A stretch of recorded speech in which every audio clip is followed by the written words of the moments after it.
Oh, oh,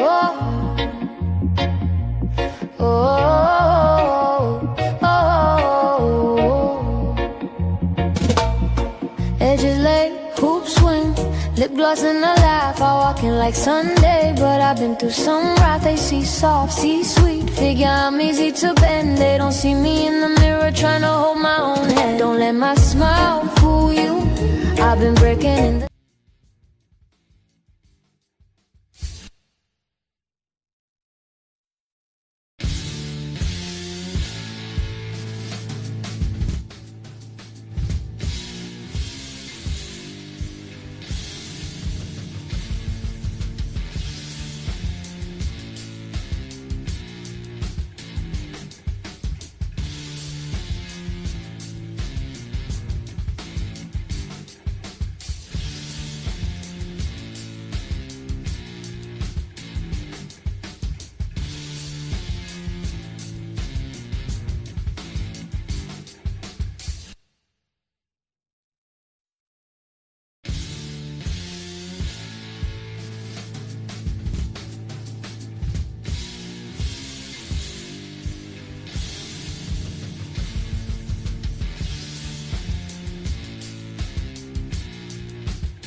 They try to chain my fire down low, but flames don't bow.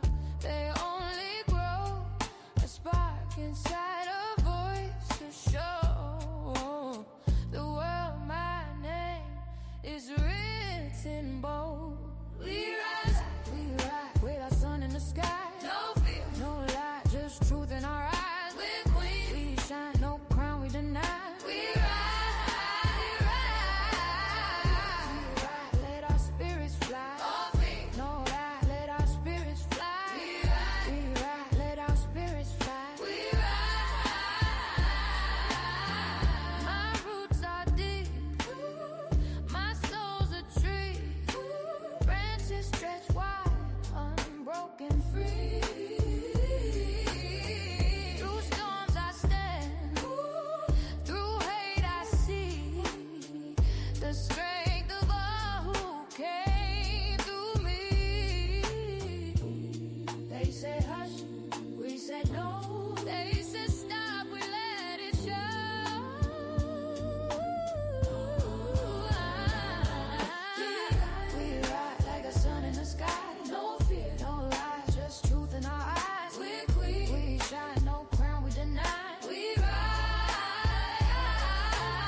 They try to chain my fire down low, but flames don't bow.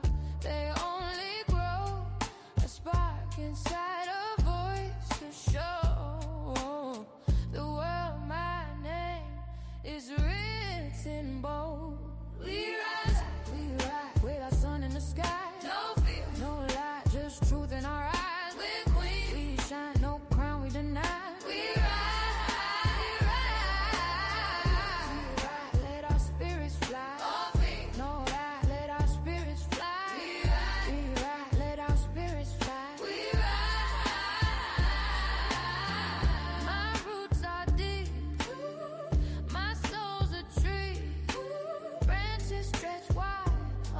broken free. Through storms I stand, through hate I see the strength of all who came through me. They said hush, we said no. They said stop, we let it show.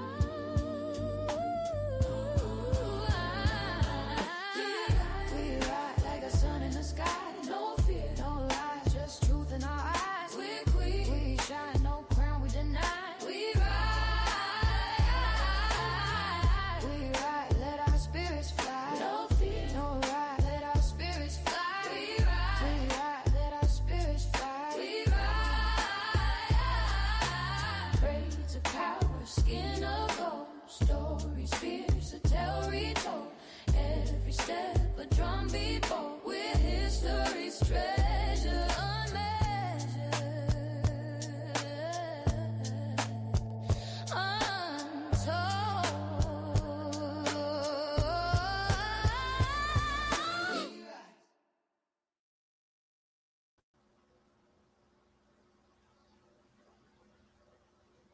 Well, can you hear me? Am I Yes. earning Garmin? Hold on.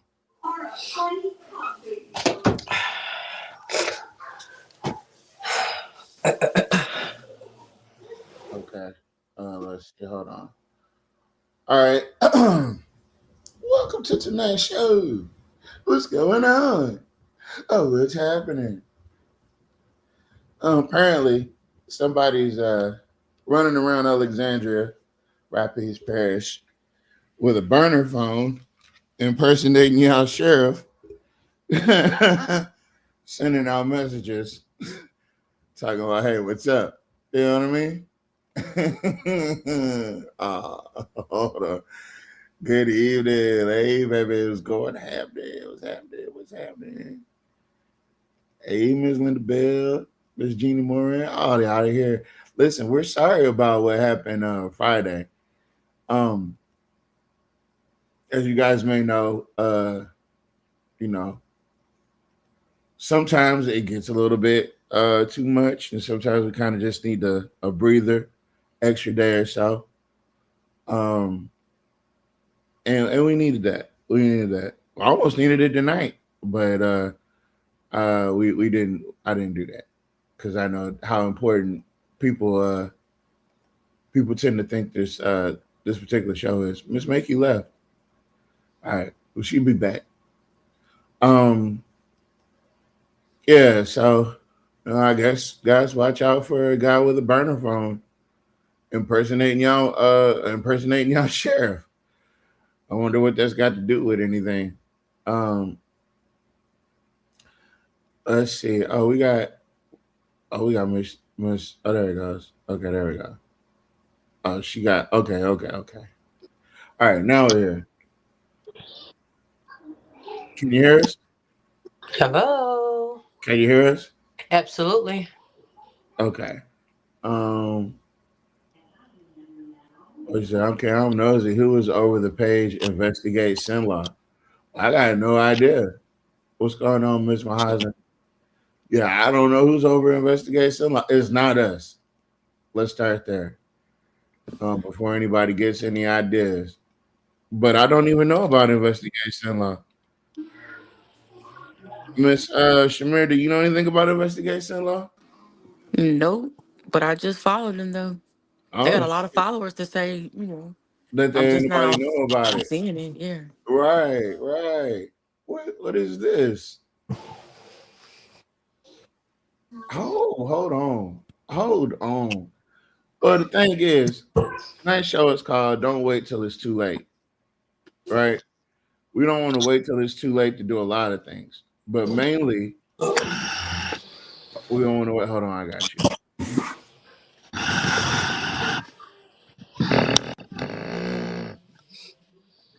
All right. Yeah, we don't want to wait till it's too late to start making key decisions and start investigating, kind of like this. Uh, and let me see. I'm gonna share my screen. We could go through a little bit of it because, like I said, the information is What's I mean, oh yeah, I'm gonna get these dings right because I'm in this Facebook group where there's a lot of people responding to a lot of the messages that I send out, and so it's just gonna be like that for this evening. Now, who Alexandria City Marshal candidate faces renewed scrutiny over past arrest? What? What? The race for Alexandria City Marshal is beginning to draw increased attention following the announcement of a candidate, Raymond Eli Smith, and the resurfacing details surrounding a past arrest tied to an undercover drug investigation. What? What? Oh, what? Let's see. According to reports by the Associated Press, Smith, then a Pineville police officer and a DARE instructor, was arrested in 2008 in connection with a drug operation that allegedly unfolded in a highly sensitive location. What? Authorities reported that Smith, identified as patrolman first class at the time, was booked on charges including conspiracy to distribute powder cocaine and malfeasance in office. The case drew particular concern due to the circumstances described by the investigators. Chuck Wagner, who was serving as Rapides Parish Sheriff, stated that Smith allegedly met with an informant while on duty in the parking lot of an elementary school. During that meeting, the authorities said that the two discussed plans involving a trip to Detroit to distribute cocaine with an estimated value of $25,000. In an unusual development, at least part of the conversation was reportedly broadcast over police scanner frequency, allowing members of the media and law enforcement personnel to hear the exchange in real time. When questions about why an undercover operation occurred on school grounds, Wagner described the situation as happening spur of the moment.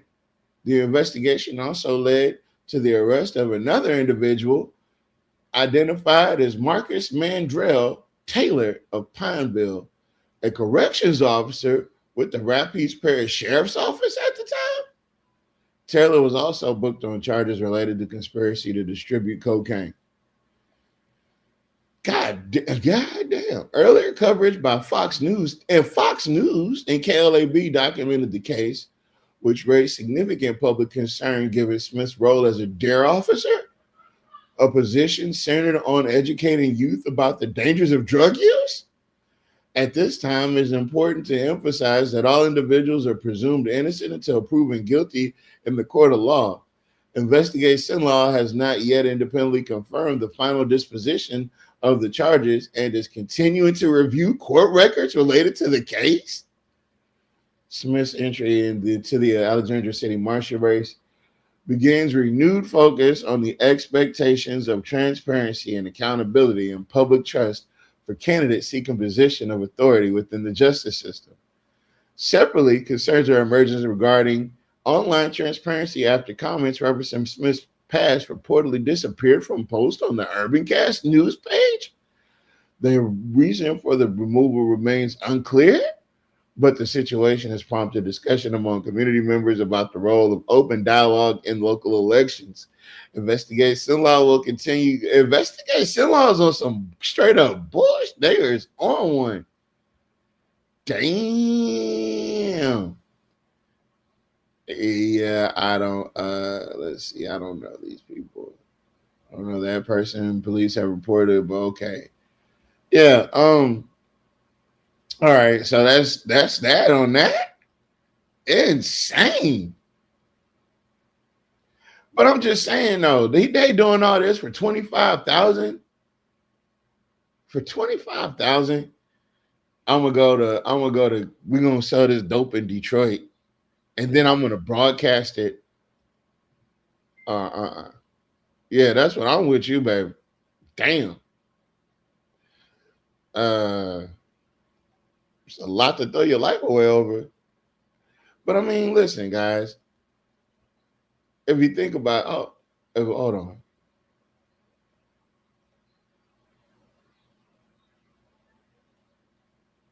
Okay. So I just covered it, and now KLAB is covering it. So I guess since sometimes they don't believe me, I'll let KLAB tell you. Hold on, let me see. Damn, it was so much I wanted to tell you guys. I promise it was, but all of it slips my mind right now. What is this?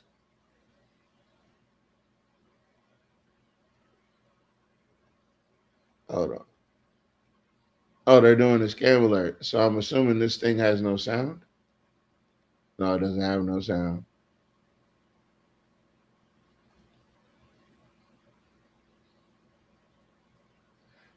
Oh, it sends you a message. Hey, person, it's me, Mark. I lost my phone earlier yesterday, so please save my new number. Sheriff Mark Wood has advised anyone gets this message should disregard it. He added that the matter will be investigated. Will it? Will it? Will it? So they're telling us it's a scam alert. Avoid clicking on links. This is how you avoid scams. Avoid clicking on links or opening attachments and unsolicited emails. Never send money via gift card or wire transfer to someone you haven't met face to face. Don't believe everything you see. That's an important part of a scam. Is getting you to believe what you're seeing. Double check that your online purchase is secure. Use extreme caution when dealing with anyone you've met. Use secure and traceable transactions. Be cautious about what you share on social media. Whenever possible, work with local businesses. Never. Oh, is this a scam to get the people to buy local? I see what you did there. You just slipped that part in there. Never share personal identifiable. Hold on, I got to get this last one in there. Resist the pressure to act immediately. You know what? This sounds like some shit Jock Roy needs to read about. Because didn't he do that when he tries to slip this stuff in at the last minute on the city council? Whenever possible, work with local business. He says never share personally identifiable and resist the pressure to act immediately. Yeah, somebody needs to send this to Jock. Or somebody needs to send this to the goddamn city council so they don't ever get took by Jock again. All right. She says, why Mark, Sheriff of Rapides Parish? Because there's no telling all the stuff Mark has gotten himself into over the years. Mark has offended a lot of people. Mark's done a lot of dirty things to people. A lot of dirty things. Almost as if it's his calling card. There's a lot of people that have been affected by some of Mark's mischiefs, you know. And I'm not saying to him, singling them out, because all of these high-level politicians get into some weird shit. And you got to be aware of that. But definitely that was random. I did not expect to see that at all. But here we are.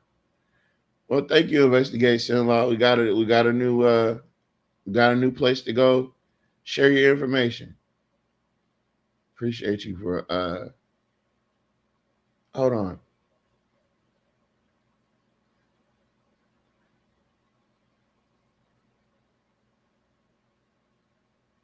Oh man, I can already see what's happening.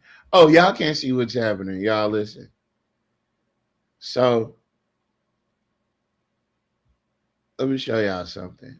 This is what I'm telling y'all about this election that's coming up in November. These people will start playing in your face. They will. They will. They'll start playing in your face. So here is the UrbanCast article about all this, right? And I'm only looking because it came across my screen, right? So a whole bunch of congratulations.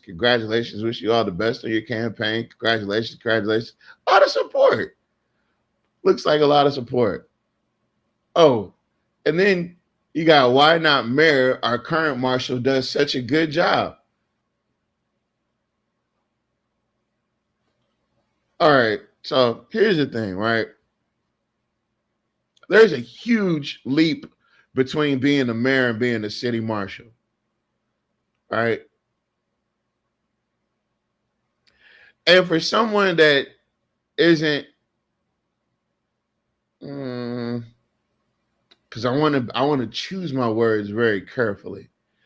For someone who isn't as aware and isn't as damn, how can I say this without sounding offensive? Shamir, help me out. I'm trying to What's describe the question? What's the question? My bad. I'm trying to cook, man. What's the question? how do I describe someone that is choosing to input their opinion in shit that they definitely don't have any business fucking putting their thoughts on because of the shit that they've done in the past. How do That's a I good how do I one. I'm describe? surprised you didn't ask your friend Rock. What's his name? Rocco, Mako, Because it's Quaco. easier. What's his It's name? because you can be Grok tonight. How about that? Would My you like name ain't that? Crosby. Would you feel better if I referred to I you I would call that person. Let me see. What would you call a person? Pretty much that facetious? stuck their nose in business that ain't there. Nah, because they're definitely like it can be their business. It's local, right? It's a local election, so it definitely can be. Are they? Am I? Are they being facetious? Uh, are they being since they're no insincere? They're being What's the post disingenuous. about though? I That's did the miss that word. part. Scroll up They're for being me. because I'm looking at Shakola over here, You and heard we me? What's the all know post about? the post is about the guy that we were just talking about, right? I She missed it. says, why not run for mayor? Our current marshal does such a great job." Who's the guy? The guy we just talked about. I That was told you I was cooking, man. You got to give me a little okay. So leeway. the You try guy. to. Okay, so he's a cop, right? And the cop he was a dare officer back in 2008, Oh, I and heard what you he said. got he got busted contacting a perp so that they can sell cocaine in Detroit for What's twenty his five name? thousand. What's his name? Eli Eli. Raymond Eli, I think his name. Okay. I believe that he's not credible and he doesn't have a backbone for moral. His moral compass is off. That ain't his What? name. Hold on, hold His on, hold on. moral compass is off. Oh Yeah. wait, He's say that not again. Son? credible. Oh, his moral compass is off. What does it say? His moral compass is off. No. What does it say? What's his name? I can't see it. Raymond Smith Eli. Okay. Raymond Eli Smith. Hold up. I hate to do that to the black man, but Jesus. Yeah. Nah. Shikola's got the oh man, I feel so bad. Mm. Because at this point, He right? announced his run Because for Alexandria City Marshal. Okay. Got but you. see the Got you. problem, okay, Got so you. the problem is this, right? Mm-hmm. Remember when we were providing people the script on how to recall Jock 2 years ago, and she went and did all that, and it was completely unsuccessful. There was absolutely zero results from it. Matter of fact, she said, since y'all didn't support her, fuck y'all. And she said all that, right? And that was the last we heard of Shakola's involvement in public affairs. Is her saying fuck everybody because they didn't support her with her recall efforts to recall Jock, right? And the thing is, you did it wrong. You took the idea and you did it wrong. I'm gonna be honest with you. That shit was all our idea. I wrote it all. This is before AI was ever a thing. I wrote it all. I got the whole script in my inbox. Like not even in my inbox. It's on this computer that I have. So yeah, you did that wrong. You executed it incorrectly, and you cost us a lot. You cost us a lot more than you think you costed us. And then you got to remember this is the same person that tried to get Mr. Porter recalled, right? So this person is their efforts in politics have been every time it's been something detrimental that has set us back a little bit further. And I have to be honest, because that's the only thing I can do is be frank with you guys. This is what happened. This is what happened. And nobody forced you to do any of it. You feel me? And so these things that have taken place, and yes, there were other actors. Clarence Reed was a part of this thing, right? Stephen Shark was a part of the recall of Mr. Porter, right? And it was all because of the people that they were working for, the Randy Wigginses and the Republican Party of Alexandria. They wanted Mr. Porter out of there because Mr. Porter was asking questions about budget stuff, about that winter defense. He was pushing back on that Johnny Downs shit. He was he was trying at that time. He wanted to change the charter, the charter, the part of the charter about the cooperative endeavor. No, the utility incentives that only the mayor and the director of utilities are able to give to these businesses. Utility incentives, where they give away utilities and they incentivize businesses by giving them utility incentives, whether that's what he did for Larry Turner over at Christian Love, which was do the whole infrastructure and the plumbing on the Grimble building, right? These are things that happen. This is like reality. Like, I'm not making this up and I'm not targeting anybody. If I didn't tell the entirety of the story, I would be lying. I would be removing information to save other people. But that's not my thing here, right?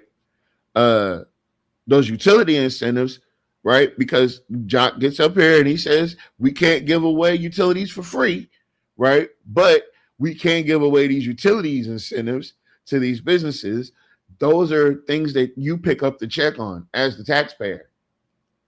You pick up the check on those utility incentives, and nobody knows they're even taking place because the only person that can provide them and give them out is the mayor and the director of utilities. And Mr. Porter was trying to change that. He wanted that part removed so that, the utility incentives would have to come before. I think he wanted them to come before the council, at least. And they fought tooth and nail. And at that time, that's when they targeted Mr. Porter and they tried to get him recalled. Brandon Odom was a part of that shit. Danny Lair was a part of that shit. Reddix Washington was a part of that. There was a lot of people that tried to coordinate this thing to get Mr. Porter out of office simply because he was pushing back on these white folks' agenda. And so I have to be honest with you guys. Shakola was very much a part of that. Very much a part of that. And then, like I said last week, we took you out to the Johnny Downs Matters. We took you out through there. We took you through there. We took you through the history of that Johnny Downs Matter Facebook page. And yes, it's them on there plotting and planning to get Mr. Porter and Mr. Fuller removed. Direct you to the proof, please. Oh, yeah. We can do that. But that's not what this show is about. Well, we can do that. We can definitely do that. Also, welcome, Taylor, to the show. If you haven't been here before, this is the Can We Be Frank show. We're probably the longest running Black Agenda podcast in Alexandria, Rapides, in Central Louisiana. This year, we're celebrating our 9th year and our 1,000th season and our 10,000th episode. We've been doing this for a while, and have yet to be proven wrong on send you a link of what? What do you want a link of? Boudin? So yeah, I'll explain it to you. But Shakola was helping people with utilities. Yeah, that's like I said, you gotta dig a little deeper. You gotta dig a little deeper. If you don't know, then you don't know. Please, let's not make this the bash show because we Yeah, have that's not way what this more is about. things important to talk about for tomorrow. But at the end of the day, I just want to point that out. That yes, they were all in on it. And yeah, yeah, you got to watch out for the banana in the tailpipe. Some people do some shit just to get something else out of you, right? So anyway, where can you dig? Go to Johnny Downs Matters. It's a Facebook group and start there. Or I tell you what, just ask her yourself. There you go. Just ask her yourself. Ask her yourself. Yeah, that's how you can verify. Ask her yourself. Um, yeah. So anyway, moving forward, we listen, it's too late. So anyway, yeah, I'm we keep it moving. Let's see. Hold on, stop that sharing. Uh let's see. So I just looked at the investigative seminar. Okay.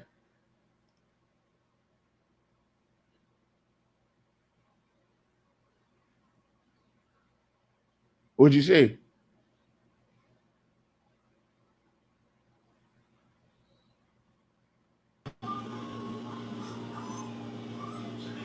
Hello, can everybody hear me? Hello. Yeah, Yes. we can hear you. Okay, I'm back. All right. You just looked at the investigation law page, then what? I'm just trying to figure out. Who could be behind it?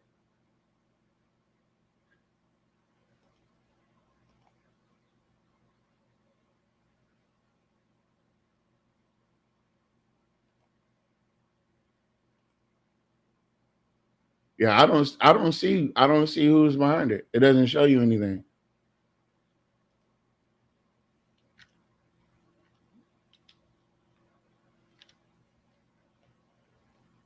I'm looking. I don't see anything. Oh yeah, this is another story, right? So, You showing us something? Because we can't see it.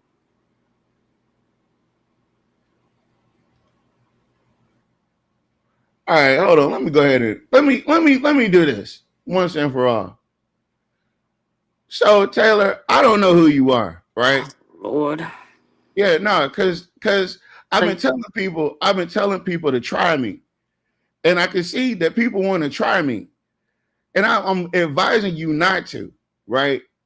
So, since you want to go there, let me tell you a little bitty story about who these people really are and how I really know what I really know, right? This ain't no he say, she say. This ain't no hearsay. This ain't none of that. I y'all experienced it ask for firsthand. it. Whoever you are. I experienced it firsthand, right? I experienced it firsthand. I've been in places that you haven't been yet. I've been in places that you don't even know about exist. I've been on this scene for a very long time, Taylor.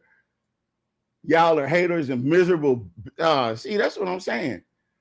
So anyway, like I said what I said about Shakola, and she knows it, and I know it, and everybody else that was involved in politics. Since you're new here, Very much new and yeah, nobody, disrespectful. yeah. Since you're new here, and Brandon wasn't ignoring. Brandon was very much annoyed by the fucking facts of the truth of the It's so matter. old. This is so old. Yeah, this is hella old. Like I can show really you the old. video, but I'm not. That's not what this show is about. I'm not giving them airtime. I'm just giving you the history. But anyway, I'm gonna tell you what I'm gonna do for you. I'm gonna help you out. You can watch this shit from a window far, far away. Out of there. Peace, No, you homie. should have just kept on. We keep everybody. Yeah. Yeah, no, I got you. I got you. I got you. That's old news, man. Moving on. Hella, hella old news. Hella old news. And they know it. And they know it. I said what I said to Yuck about you way in Dallas popping off. See, that's like I said, Who that's in somebody Dallas? that knows the truth. That's somebody that knows exactly what I'm talking about. You in Dallas? Okay, Yeah, I'm in Dallas, I'm gonna apparently. go ahead and Yeah, just I'm in Dallas. They must have went to my Facebook uh, page and tried to figure out how the fuck do you know I'm in Dallas? That's crazy. Anyway, yeah, that's the type of energy people like Shakola bring to politics. That. And that's what I was talking about. Those are the nasties of Alexandria that get involved in politics that don't know shit, that sell their people out. She's going to, whoever Taylor is talking about, she helped people with their utilities. How? With what? Resources. You mean to tell me those people that showed up for the protest against the utilities, you know, the 4 people that came marching with her, they blocked off the police blocked off the whole street for them 4 people? That's what you talking about? That ain't it, homie. That ain't it. So like I said, people don't need to listen. Just because the button say push me, you don't gotta push it. You don't got to. But at the end of the day, Shakola is not nothing we need in politics. I can say that. Now, since we're going to draw the line, since we're going to get on my show and try to fucking grandstand over the truth, you're angry over the actual factuals. So, yeah, she doesn't belong in politics. I don't give a fuck what she done did. Because people keep forgetting that she remember the hate crime when she beat up the dude outside the 7-Eleven, the Circle K? Everybody forgot that shit. What about the one where she was jumping other people? Come on, man, bro. Stop it. Taylor is probably Shakola. It probably is. That's what they do. That's the bullshit that they own. And they don't want people to remember. That's why I said it's never too late. It's never too late. But when you build your whole persona on fuck shit, and then all of a sudden you want to get into politics, that can be a problem. Just like with the guy that we're talking about, right? You did all that shit. You was selling dope in the parking lot of the damn elementary school as a dare officer. So we talking. Okay, so now we talking about the guy again, right? I'm Yeah, just trying to stay because on that's track. where the All right. original comment came from. All right. Let's Yeah. go. Let's go. So Let's go. yeah, like you can't get people to you can't wave a magic wand or flash a button to make people forget you was on fuck shit. You was. So that's the end of that. That's not even an argument. It's not a discussion. Y'all know that. I know that. Everybody knows that. Unless you weren't around. And if you weren't around and you're new here, then fucking be new here. Sit back and have a seat, Taylor. Shit. Motherfuckers. Look at the nerve of these people to try to challenge the truth. That's the truth. And they know it's the truth. Anyway, we're going to move forward. This tragedy that happened in Shreveport. And I read the news headlines and it never settled right with me. It didn't. Oh, his name was Lynn. Okay. Got Nat. What's up, Nat? How you doing, brother? What's going on, man? What's up? By responding to that person, it done exactly what they wanted to do. Oh, they can have it. We're you. not running for anything. But at the end of the day, I don't want people to go along thinking that these people wasn't on fuck shit. These people were definitely on fuck shit. They were on demon timing. They were all about lying. They were all about setting shit up. They were all about, yes, it was the whole takeover. They're the reason why Alexandria is fucked off the way it's fucked off. Because they were involved in trying to take down those 4 black councilmen that were actually doing something. See, I'm not talking about that. I'm talking about the person that came. They came for a reason. So now what they're going to say is, oh, they're talking about you, and it Yeah, may not I be the mean, whole piece. she's involving herself in politics. No, no, no, no. We're talking about the other person. See, Who? when you try to divide something, the Taylor person. Uh, See, if we get into going back and forth, then we forget about the whole issue at hand, what we need done. that's why we're moving forward. See what I'm saying? Yeah. So when they come with that negativity, right, don't respond to them. Oh, show me something. I ain't showing you a goddamn thing. You figured out your damn self. Yeah, Because I know how to we explain it spend to most you. of our time showing people shit on this damn show. Yes. So when if you don't tell Jack Roy to tell you how they spend the money, don't tell us a damn thing. Exactly. You see what I'm saying? So don't come over here and say, "Oh, tell us this," and we don't care about who does nothing or who did anything. Okay, they done it. So what's the point? See, all that was for is for division, and now I can guarantee you that it's gonna be something. But see, they're gonna go get one side of the story. They're gonna get twisted. Listen, Nat. I've been telling these people to stop playing with me. And playing with me includes trying to act like this shit did not happen. And I swear, if there's another version of this story that comes out that doesn't include all the details that I just gave, I know for a fact she was going door to door trying to get signatures to get Mr. Porter removed. Because there's pictures. But see, here's the thing.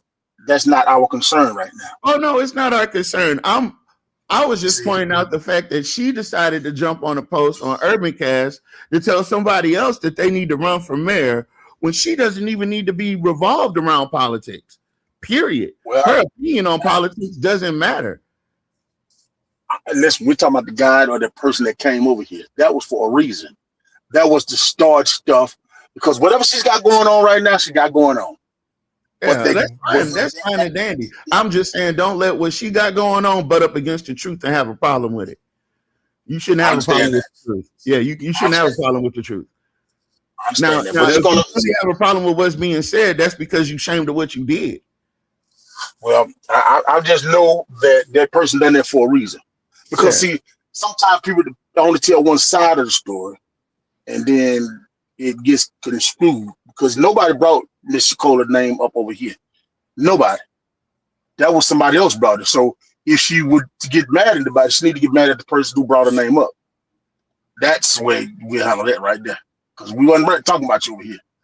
Whatever you're doing, do your job. But we can't hide from the truth. Mm-hmm. So but going on about the stuff in Shreveport, that's interesting. Yeah. So Miss Mankey Jackson, right? She's with Humanity Group, Humanity 2020 group, right? And so me and her were talking this afternoon, and I was saying she was pointing out some facts that if Humanity 2020 was allowed to do what they're designed to do, incidents like these could be preventable. And I know she had a few things that she wanted to share, so I wanted her to have the floor to share those things with us and her thoughts on the issue. And I want to say thank you, Tavares, for number one. When I got the call from the city council, Dr. Jackson here, Alan Jackson of city council, he called me because I left a lot of little. I learned this from Nat. I left a lot of comments under the press conference, right? So I think he gave me a call, and this is hilarious. He gave me a call. He was like, "I'm returning your call," and I know what he's calling for. I said, "Well." He said, "Well, if you want to meet with people that cares, I need you up here because the governor is going to be here at the government plaza." And so I called you, Tavares. I was like, you know what? I'm tired of dealing with these politicians because they politic on crisis. There's no room for crisis in politics, and I've been there, done that, right? And they always run. They're more like they run after the crisis chasers. So they run after the crisis so they can get in front of the camera, and they never sit down behind closed doors and have a narrative or even look at the collaboration and the partnerships that's in the community to help them, right? So I called you and you was like, go ahead. So I went down there. And when I went down there, I spoke directly face-to-face meeting with the governor Lander, his wife, and everything. And I didn't talk to none of them city council people. I knew everybody in that room. I done spoke with them. Matter of fact, folks that recognized me came up to me, well, and was talking to me. But the city council people and the chief of police, which Chief Smith, I know him, and Borderline, whatever his name is, everybody stayed at bay. So then, I began to fill the room out, and this black lady on the other side of the room, she waves at me, and she kind of come here. So I went there. She is the auntie of these children that lost their life. That the governor Landry said that these children got the wings. They have died and gone to heaven and got wings to protect Sweetport. Nigga, my soul collapsed. Because Damn. no children should not have it. It should be on the press conference. No children should ever get their wings, nigga. None. Zero. Zilch. Right? And so I'm turned off from the fullest to where my heart crunched my whole body. You know, I went in there mean mugging because shit wasn't funny. I think I smiled one time just for the camera, but I was mugging everything, walking and coming to a black man said, ma'am, he held my back because I was just that irritated when they said those children got wings right now and here to save Sweetport. So then the lady, the auntie of those children, I think 3 of those kids that this man that had a mental health explosion where he had no right and wrong, no nothing. He knew he had a problem, and this is the way he was going to solve it. And he took his kids with him. Now, where he took his kids at, we don't know. He just have in his mind that he wanted all his kids not to be on this earth, and it's sad as fuck as it is, but it's real. So she met me 4 or 5 years ago. She's like, I met you. You lady do mental health. So me and her collaborated, and we're talking. But anyway, I wanted to tell you that I went there and I had that face-to-face meeting because when I called you, I needed to hear that I'm not going down this rabbit hole with these people, right? So when I got the phone with you, I told myself I'm not going to get in these politicians' faces. Is what is election time. I'm going straight to the governor and his wife, and that's who I focus on, right? And then Sam Jenkins. So saying it to say, I want to take this time to talk about the tragic of 8 children lost. That father, he was a veteran. He reached a breaking point that ended in death of his 8 children. Can you imagine what he was going through to kill 8 of his children? He created, and the woman, the auntie, said he loved those kids. She see him with all of his children all the time. Those kids was loved. So he was going through something. This is not an isolated moment. It has been a result of unaddressed crisis. People are ignoring the warning signs, the system that reacts instead of preventing. That's where I'm pissed off at, because when I created a system that doesn't just react, it goes in there and preventive intervention, but then the city keep batting me away like I'm a net at a barbecue, right? And so when I seen those same leaders, the accountability is in leadership. We have to understand it because we elect them in office. When I say we, the folks that voted those city council and the mayors in office, but those same people in turn don't trust the people in the community. They trust us to get the votes. They trust us to get them into office, but they don't trust us to help them solve anything. Right? They don't want to allow, they don't want to give us any tools to help them service the people. So the city leaders continue to speak in front of the cameras, but fail to act when real solutions are placed in front of them. Like I have been going back and forth with the 2 administrations, right? 2 mayor, 2 administration, 2 chiefs of police saying the same thing. Even talking to the mental health unit of Sweetport, which is Amy Bowman. I got her and I have a conversation about how she's a fan of what we do. Because we get down poxy to the problem. We just not sitting there. I said, we're not a crisis line. We were a crisis line. We're not a hotline. We go to the site of crisis. We're just not sitting at the end of the phone waiting for you to call us. If you call us, we're going straight to you. We're not going to talk to you over the phone. We're going to be in your face. And so in the room, while the camera's in front of everybody and the governor is talking, his wife is talking, is white person at the white person at the white person that's coming to save us. The government Landering, his wife, gives money for all the children, for all the burial of these children that getting these wings and going to heaven, and now they're protecting Sweetport. That all that's going to the family, and the other white lady comes up say the same thing. I see the city council speaking. but I didn't really see no ground roots, poxy people to the problem in speaking in front of nothing. I didn't see the mic in their face at all, unless you was on the city council, you're black. The message that I see, I begin to feel like they need to stop performing. That was my biggest concern. Stop performing. You know what I mean? Start preventing crisis. Accountability is not about blame, it's about responsibility to act when lives are at stake. They're in office to do this, just what they supposed to represent the community, help the people. Why?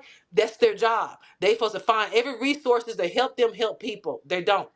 And the accountability statement that I want to say directly, from my understanding, anyone responsible for manage the city, either at the parish level services or the city level services, it should include overseeing public safety, community health, and crisis resources. This is a must be. They must be accountable for this action, you guys. So I was irritated.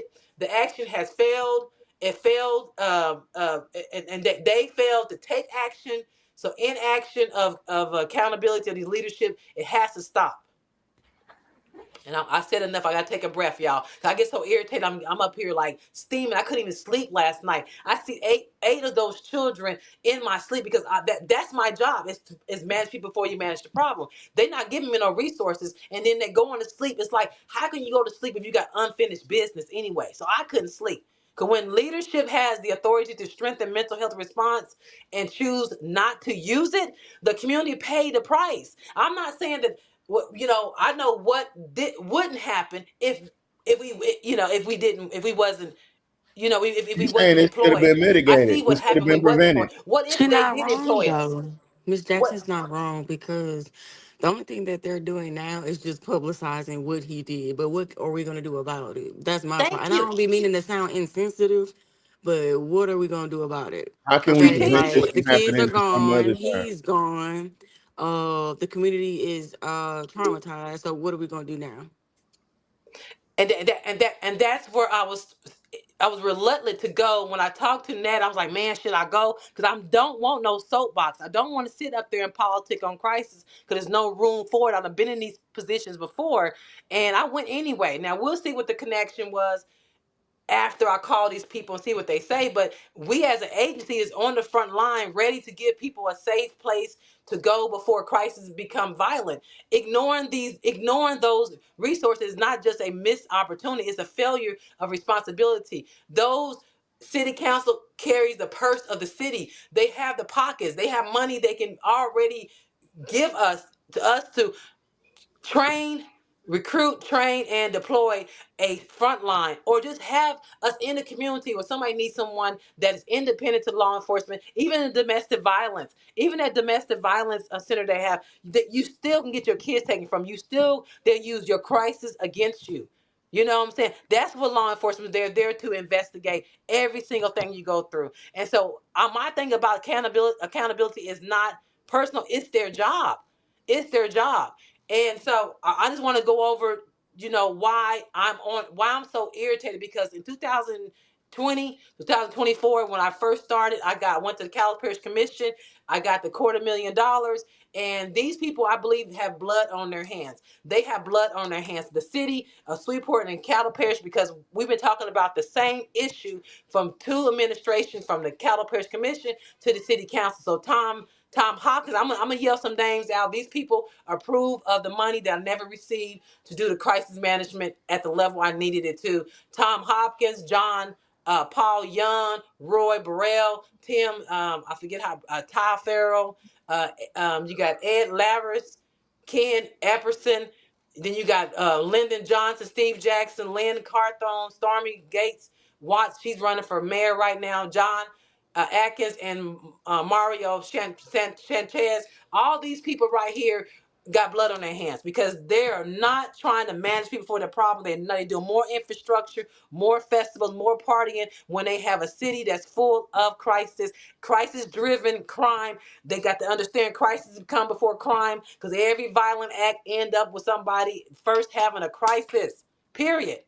I wanted to yell them. They got blood on their hands, and I went and I put this on their live, their and everything. I told them, you guys got blood on your hand all the way to city council, Mayor Perkins, all the way down, the city council. I don't want to go through all those names yet, but police chiefs, all those people, everybody, they're sitting there serving their term, and then they jump out in front when there's a crisis, when something horrible happen, then they right in the front. But when you behind the scenes and when you're not answering your calls, you're not following through with meetings, you're not looking at the plan. Like, we're not asking you. We have and present a proposal, a actionable solutions. After Chief Smith said, Miss Jackson, show me what you done. I went and did 300 calls and I still can't get you to answer my calls.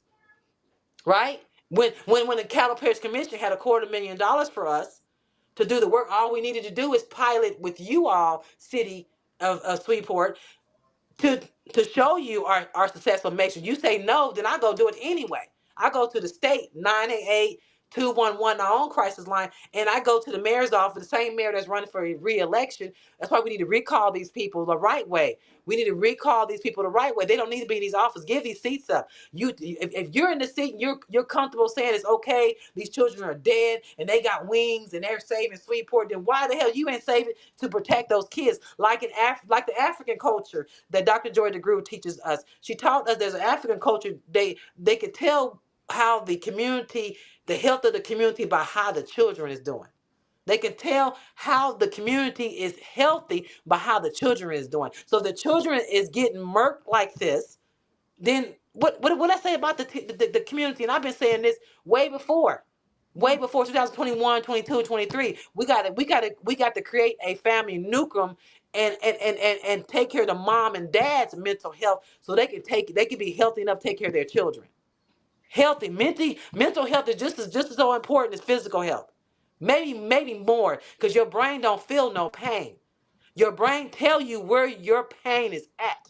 You understand? And so if we can change the chemistry of your brain, the way you think, because every thought, then there's an action. It's not an action, then a thought. No, it doesn't work that way. So I was so irritated today, but then I made some good connections. Thank you, Tavares. I made some good connections. We'll see how it pans out. But the city council folks got blood on their hands. The Cattle Parish got blood on their hands because even though even though they haven't done anything, they're not trying to look at anything in the community. Now, the city councilwoman, let me get her name right. I got it right here. She told me when I talked to her, we're going to give you some money for my program. Give me some money. You're buying services like you do your water and your trash. You're buying services for the citizens. It's not because I'm a black woman and you giving me some money. That's what she said. What made Miss Jackson Wheeler give you some money? No. What you mean give me some money? And I can get her name, and she's running for city council again. She need to sit down off of her damn seat. She needs to sit down off of her seat. Straight up. I can get her name up here in a second. But Like you were saying, Miss Jackson, you're telling the truth because again, after this hot topic, and I hate to say it like that, but I got to keep it real. But after this hot topic, they're gonna be talking about the next thing.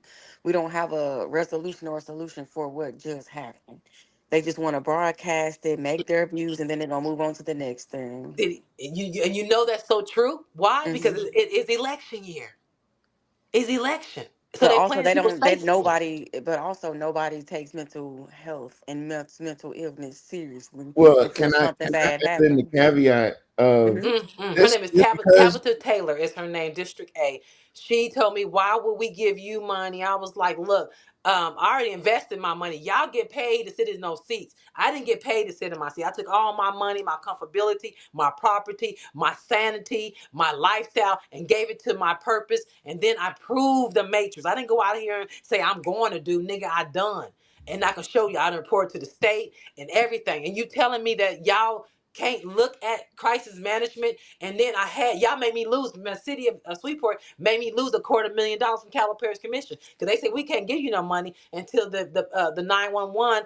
The city of Sweetport give you 911 so you can be able to use the money resourcefully and go out there and do the work that you want to do. Yes, so they got, like I said, these individuals sit there in that office, and she's been in office in 2018 to 2022. She needs to get off her seat. She needs to go right along with the rest of these other folks. James Green, talk to him. Dr. Alan Jackson, talked to him. Jerry Bowman, I talked to his wife. I never talked to him.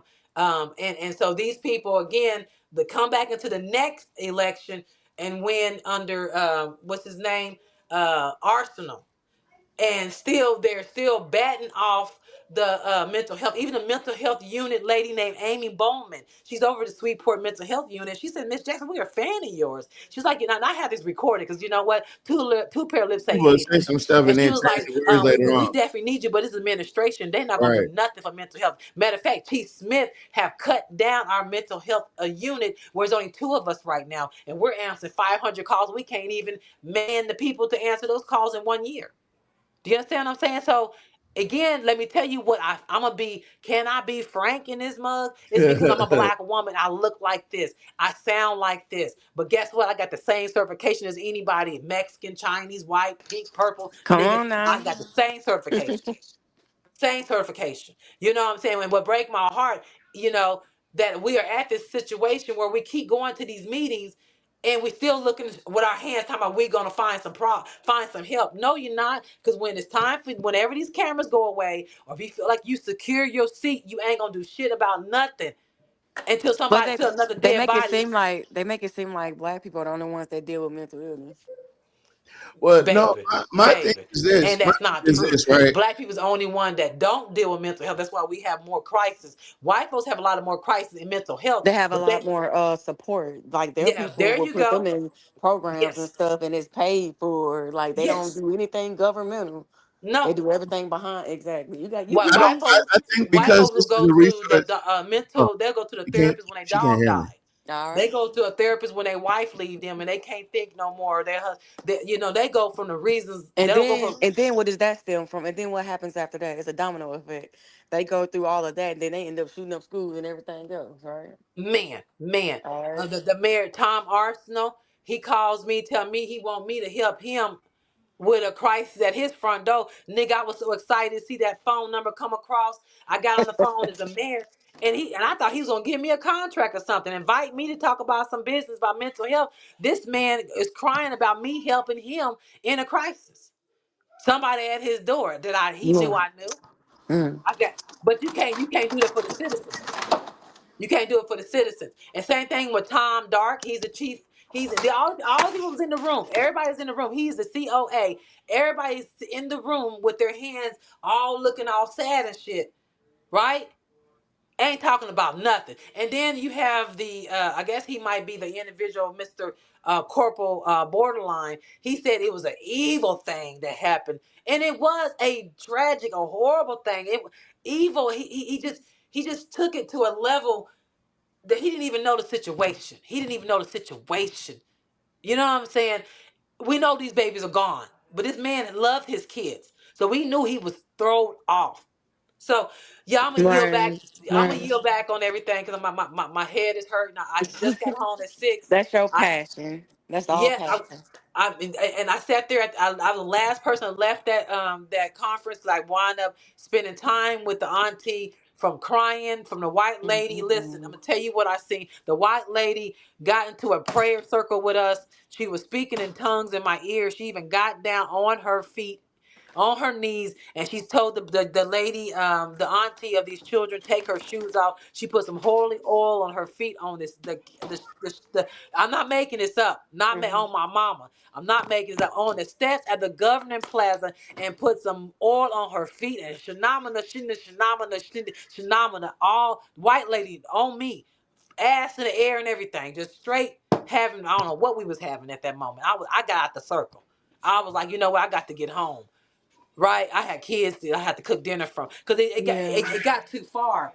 It got too far. She told them that these kids are martyrs now No, for the city of Shreveport. How can no. you So even do so that? These are innocent babies. that okay. So that alone So is that's what's insane. going on here in Shreveport. It is Oh, she embarrassing. can't hear me. These She folks don't absolutely can't need hear me. their seats. James Green need to get out of his seat. Dr. Alan Jackson, he called me and I recorded Tavares when he invited me. But guess what? He invited me and he was asking me about what was going on with me about my crisis. I'm telling him, why come I hear somebody in the background talking about there she go? She on that bullshit, nigga. I called on right. First I thought I was tripping. I thought I'm tripping. I didn't hear that. So I'm gonna start ironing my dress.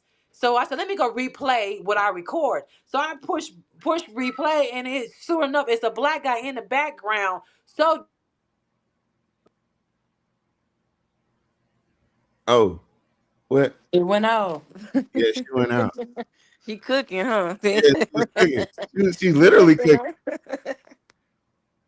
Miss Makey, whenever you can, I'm gonna take you down. Come out and come back in because she obviously couldn't hear me. Because I'm wondering. Oh, first off, Mr. Porter's here. Welcome, Mr. Porter. How are you, sir? Hey, Mr. Porter. Hey, I'm good. I'm just listening. Probably can't hear him. So, Can you hear him? yeah. Oh, can you hear me? Mr. Porter? Yeah, we can hear you. Oh, okay. Yeah, I'm just listening. So, I'm just taking in the show. Okay. Okay, I got you. But I'm doing good. I How's hope everybody else is also. Family good? Everybody's doing fine. All right. Okay, so she's back. Miss Makey's coming back. Yeah, this man, I hate to say it like this, right? Because it feels like they're using this. They're not martyrs, they are kids. They're not martyrs, they are kids.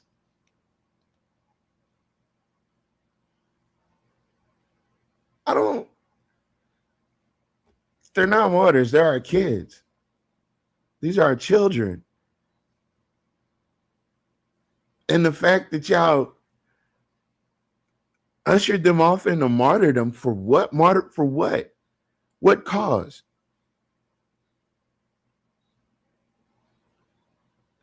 That's horrible.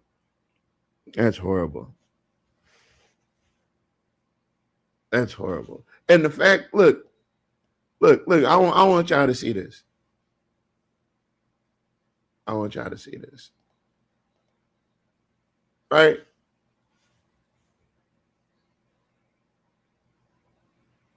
You see what I'm saying? Look at Clay Higgins. Of all people.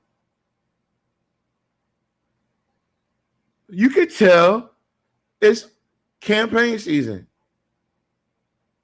We had our own little experience with it just now. You can tell it's campaign season. And I don't want these kids to be nobody's damn talking point on the campaign trail. That's why I feel what Miss Jackson is doing is the Lord's work. And their mom is still alive. And they're not martyrs, they're our kids. All right. In all this performance, like, it's not, the fact that it's not necessary makes me more angry is the fact that it even happened. Right? The performance is just not with the girl, it's not giving what it's supposed to be given. These people need assistance. They don't need assistance, they need help. And that's honest. They need help.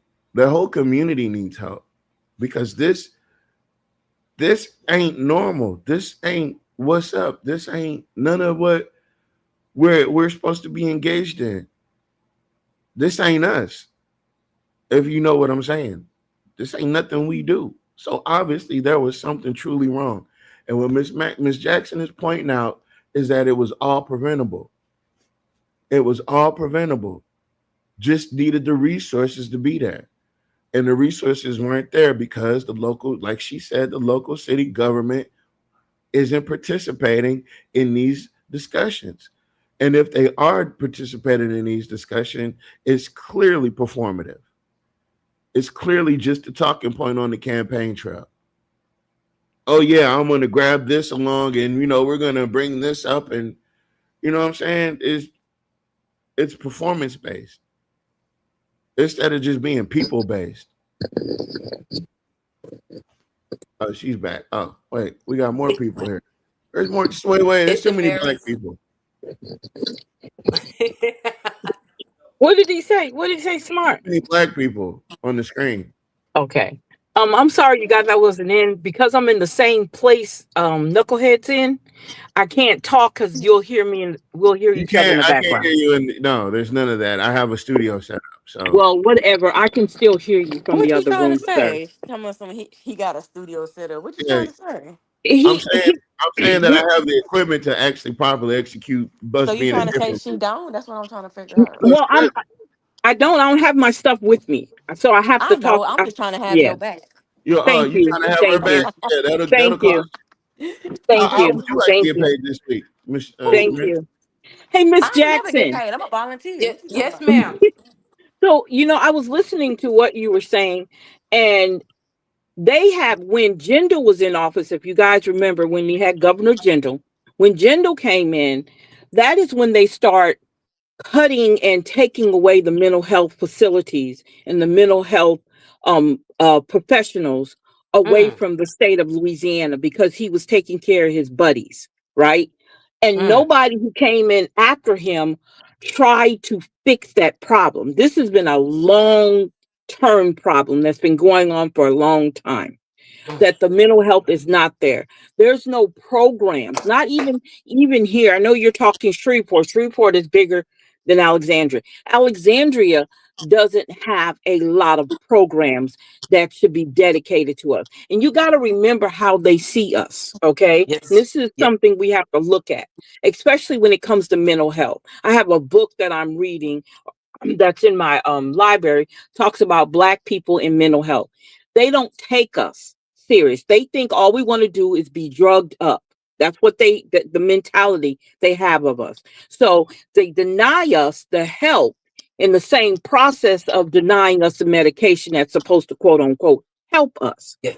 The Yes, ma'am. only and because of that, we get marginalized, we get talked about, we get degraded, and we get the idea, oh, they just crazy. They don't need no help. When reality is all of us need some help. All of us need some guidance. All of us do. Because we want to keep in mind post-traumatic slave disorder is real. Whether anybody doesn't want to believe that it's not real, it's real. You got to remember, and people like, let's don't go back to slavery. No, we need to, because You that's where got we to. started from. Got to. Mentally, that's where we saw our babies snatched from us.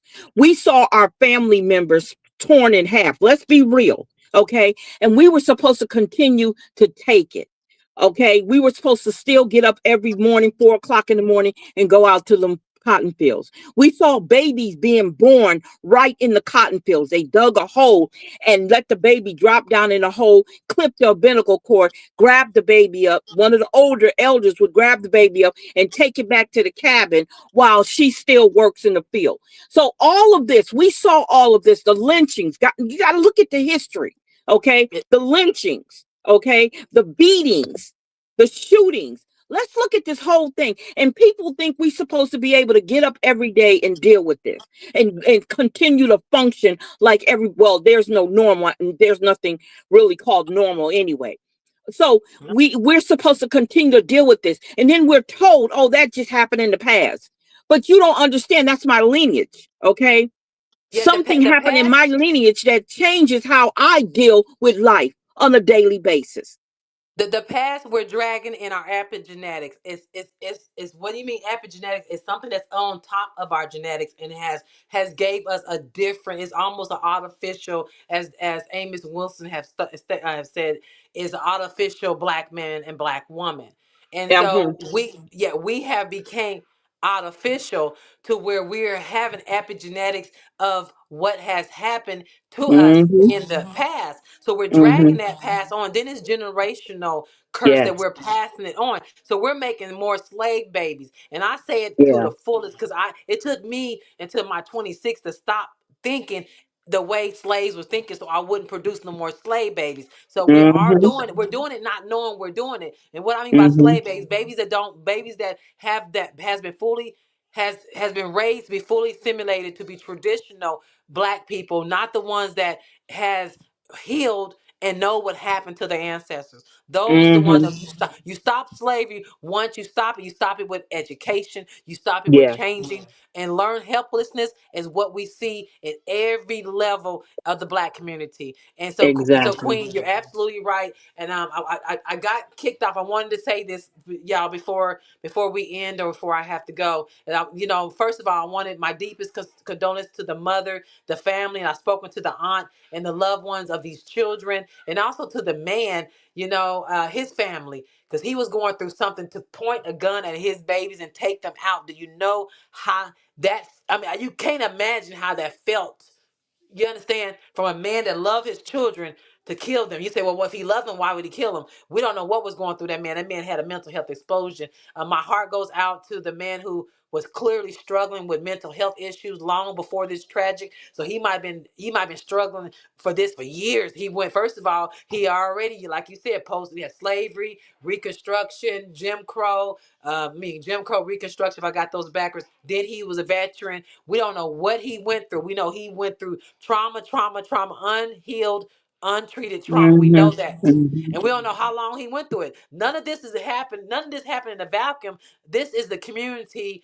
This community has been signaling this for years, that there is nowhere to go for mental Mm-hmm. health challenges, family Mm-hmm. crisis, or emotional urgencies or emergencies. The brain responds to what it sees and hears. And in the city, people don't see. They don't see mental health symbols, signs, or safe place to turn. They don't see crisis centers.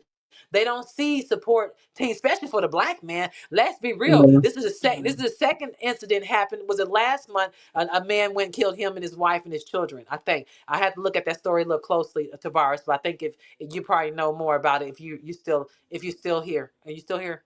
Yeah, I see you. Yeah, I'm Anyway, here.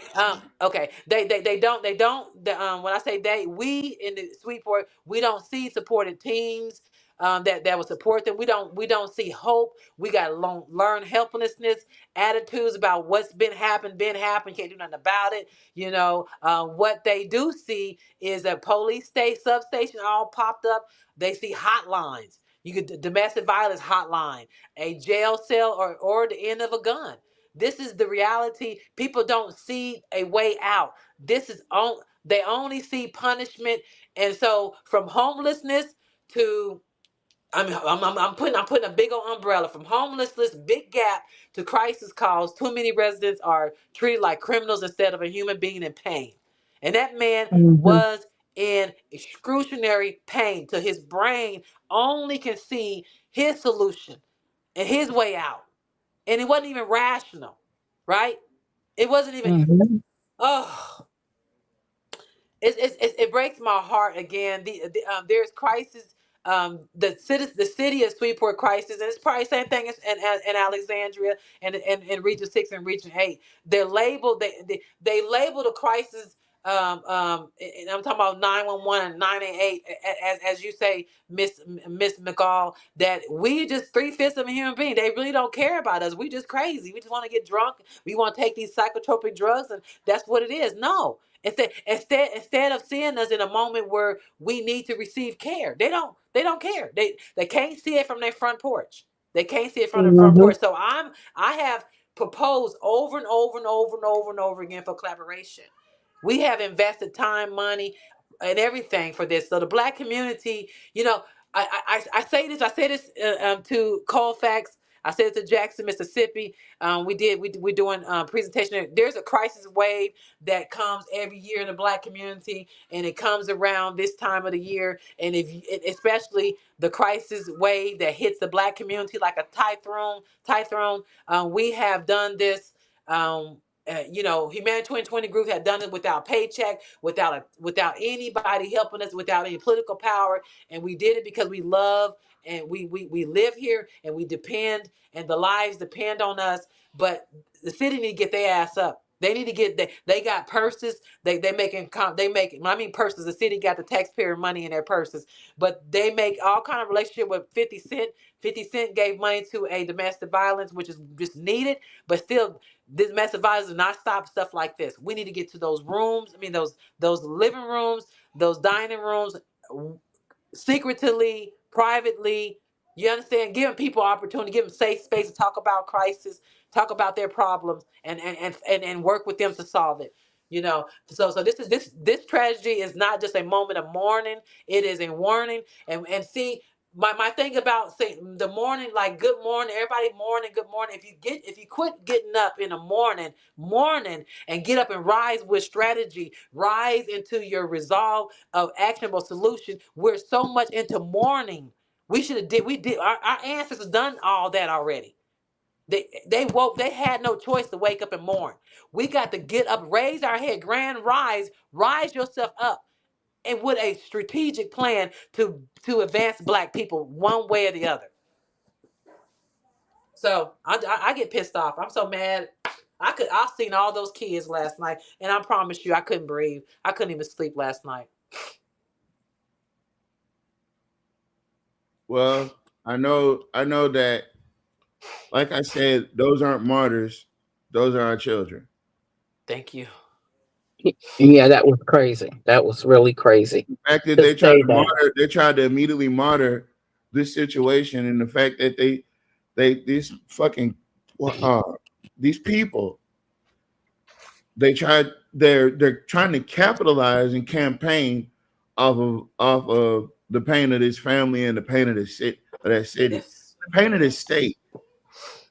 But you know something Yes, else yes, too, yes. you The guys police keep this in mind too. cannot alone stop mental health collapse. They cannot. A community without crisis service cannot prevent what it refused to address. So if you cannot prevent it, if you're not going to address it, if you refuse to. This tragedy of 8 children lost is a reminder that the crisis doesn't begin in a moment of violence. It begins when leaders ignore solutions already in front of them. We brought forward a real model to prevent these situations, not for the cameras, not for politics, but for the people. And Humanity 2020 Group invested in our own resources because lives matter more than headlines. It's time for them to stop performing. It's time for them to stop, y'all. We got to start recalling. I understand that recall is difficult to do, but we, like you said, if we strategically plan, we need to put the fire on these folks like they do up there in Chicago. Y'all need to get fired. There ain't there's no Hmm. more excuses. You don't show up and do your job. You sit your ass home. Straight up. It is time to stop performing and start acting on it. Don't be, oh, But I'm another thing, concerned. Oh my God, this is She tragic. can't hear us. Act on it though. yeah, I Show kind it. of Show figured us that. that you are concerned with action. Manage people before you manage the problem. You know what I'm saying? I keep saying that. Every child abuse case, every domestic violence situation starts with a crisis-driven crime, and it's predictable, and it is preventable, but only if leaders stop waiting for tragic to happen. Y'all waiting for tragic to happen, and y'all start getting around corners and going in these back rooms. Well, we're gonna pay for the funeral. We're gonna do this. We're gonna do that. Well, how about do the work of the peoples behind the scenes, at your desk, in your office, with your people, with your citizens, right? Come on now. So to those on the campaign trail right now, do not use this tragedy as a talking point, which they will. Do They not show will. up now when you were silent before. When you sat in the office, when you had information in front of you that could have helped build a safety net for the most vulnerable people in Shreveport, you had a chance to put real mental health resources in place. Somebody dedicated, professional, accredited, and certified. You had the chance to collaborate and you didn't. So now mental illness is everywhere in this city. That you hear that a lot in this neighborhood with blight. We know blight is in the neighborhood. We know unemployment, brown water. Even here in Sweetport, we have water issues and no support. Generations of trauma from post slavery to post military services. go untreated. We don't know what this man went through. People are drowning in pain with nowhere to go. This man had trauma. He had stress. He had symptoms, and he might have had symptoms that this man was probably silently in pain. But you see the picture. If you ever get a chance to look at his picture, you can look in his eyes and tell this man that was fighting something in his head. He was going through something. He had nowhere to You turn. You can't could take that tell. present. You could tell. Instead of the community, and instead of the community that could catch him, could help him, everything collapsed. The community couldn't help them because they don't even know what to look for. You know what I'm saying? They don't know what to look for. We don't know what happened inside this family, but we know this. If we had a real crisis management system, maybe, just maybe, those children could still be here. Maybe he could still be here. Maybe the future of families wouldn't face this pain. It's going to happen again until we put a self-regulation type of coping mechanism in our community of Black people that never had it. We never had it. We're going to turn to drugs, violence. There he is. There he is. What happened today? What happened yesterday is another reminder that accountability matters. Our city cannot keep ignoring the agencies on the front line who are ready to give people a place to go when they're mental crisis. Now, the last time I spoke with the city council, Sweetport, I gave them a plan of a walk-in center for crisis that the city can collaborate with us. I'm talking about full-fledged. We're going to catch the children. We're going to catch the daddies. We're going to catch the mamas. We're going to have everything under a crisis management firm. Nope, they don't want to. Long before law enforcement ever has been involved, we brought real solutions to the table. Leadership was chosen to inaction. They chose inaction. That was that has, inaction has consequences, don't it? As you see. But this ain't the only thing that's been happening in this community. This is the only thing that made headlines, right? So imagine what else they made headlines. It's time to stop overlooking the resources that can save lives and start supporting the people doing the work. Sweetport deserves better. The people deserves better. And I will keep fighting for preventive community-based crisis intervention, preventive intervention, because no family should ever have to bury their children because the city refused to build the safety net it promised. Straight up. Un- Straight Can up. exactly. So, Miss May, can you she hear know, us? Miss May, No, she can't hear us. they no, have a he domestic can't hear violence you. center here in Sweetport. It exists to give victims immediate safety, but it doesn't stop these type of crises. It doesn't. It doesn't. Well, you got to get in people's face secretly. So across Sweetport, the purpose of a new domestic violence center and a unit is clear. It provides safety. It allows victims to file a protective order. It offers some crisis intervention, but look at what the benefits of it. Let's look at the benefits of it. And so, home, their mission is to protect victim. They want to protect the victim. They want to simplify access to legal protection, provide immediate crisis support, and coordinate services so survivors don't have to navigate the system alone, right? But check the benefits out. So the benefits that they have it kind of outweighs the disadvantage it has. So I'm trying to get to, we already know about the benefits of it. Let's get to what I've written down for the disadvantage. So many centers are underfunded and understaffed, meaning that they cannot serve everyone who needs help. Beds in emergency housing often fill up quickly. So this model does work, but it's limited anyway, right? We want to stabilize people in their homes.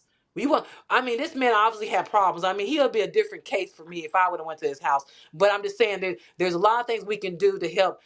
They're not designed for mental health crisis. Domestic violence centers are built for abuse situation, not for people experiencing mental health breakdowns. So 50 Cent came through here and gave money. The city is opened up this DV center.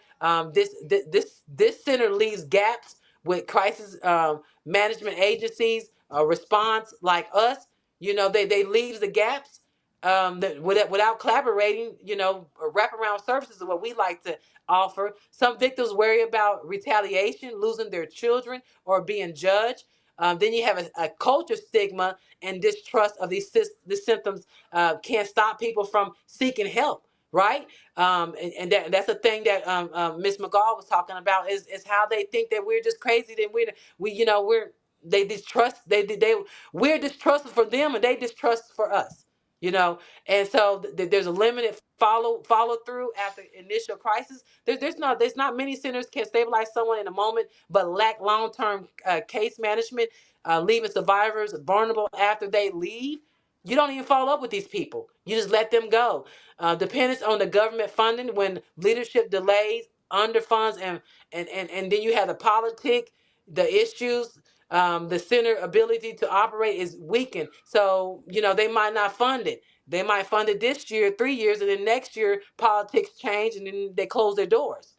This is where accountability become critical, not a substitute of community-based crisis prevention. Domestic violence centers response after harm has already happened. They do not replace early preventive or intervention agencies that prevents crisis before it becomes violence. See, they don't. They come after. They're reactive. They're not intervening. So, what a day, y'all. What a day. And I'm torn, and I'm not gonna give up. I'm going to keep on moving forward because I'm invested and I love my people. God ordered my steps is why I'm here in this city suffering, epoxy to the problem. I see the problem every time I leave out my door, so I'm not going nowhere. Louisiana owe the citizens of Louisiana a management plan. They never gave them management plan. There's a lot of churches, a lot of liquor stores, a lot of clubs. Nigga, there's not enough of people trying to help you get through on the other side of your crisis. And then self-identified crisis is whatever you're going through that something you can't figure out. This man was going through something he couldn't figure out. All he could figure out was killing all his kids. He in himself. That's all he didn't have nothing, no tools that he can grab to help him through that. I bet he was going through it in his brain, in his mind. He was going through it.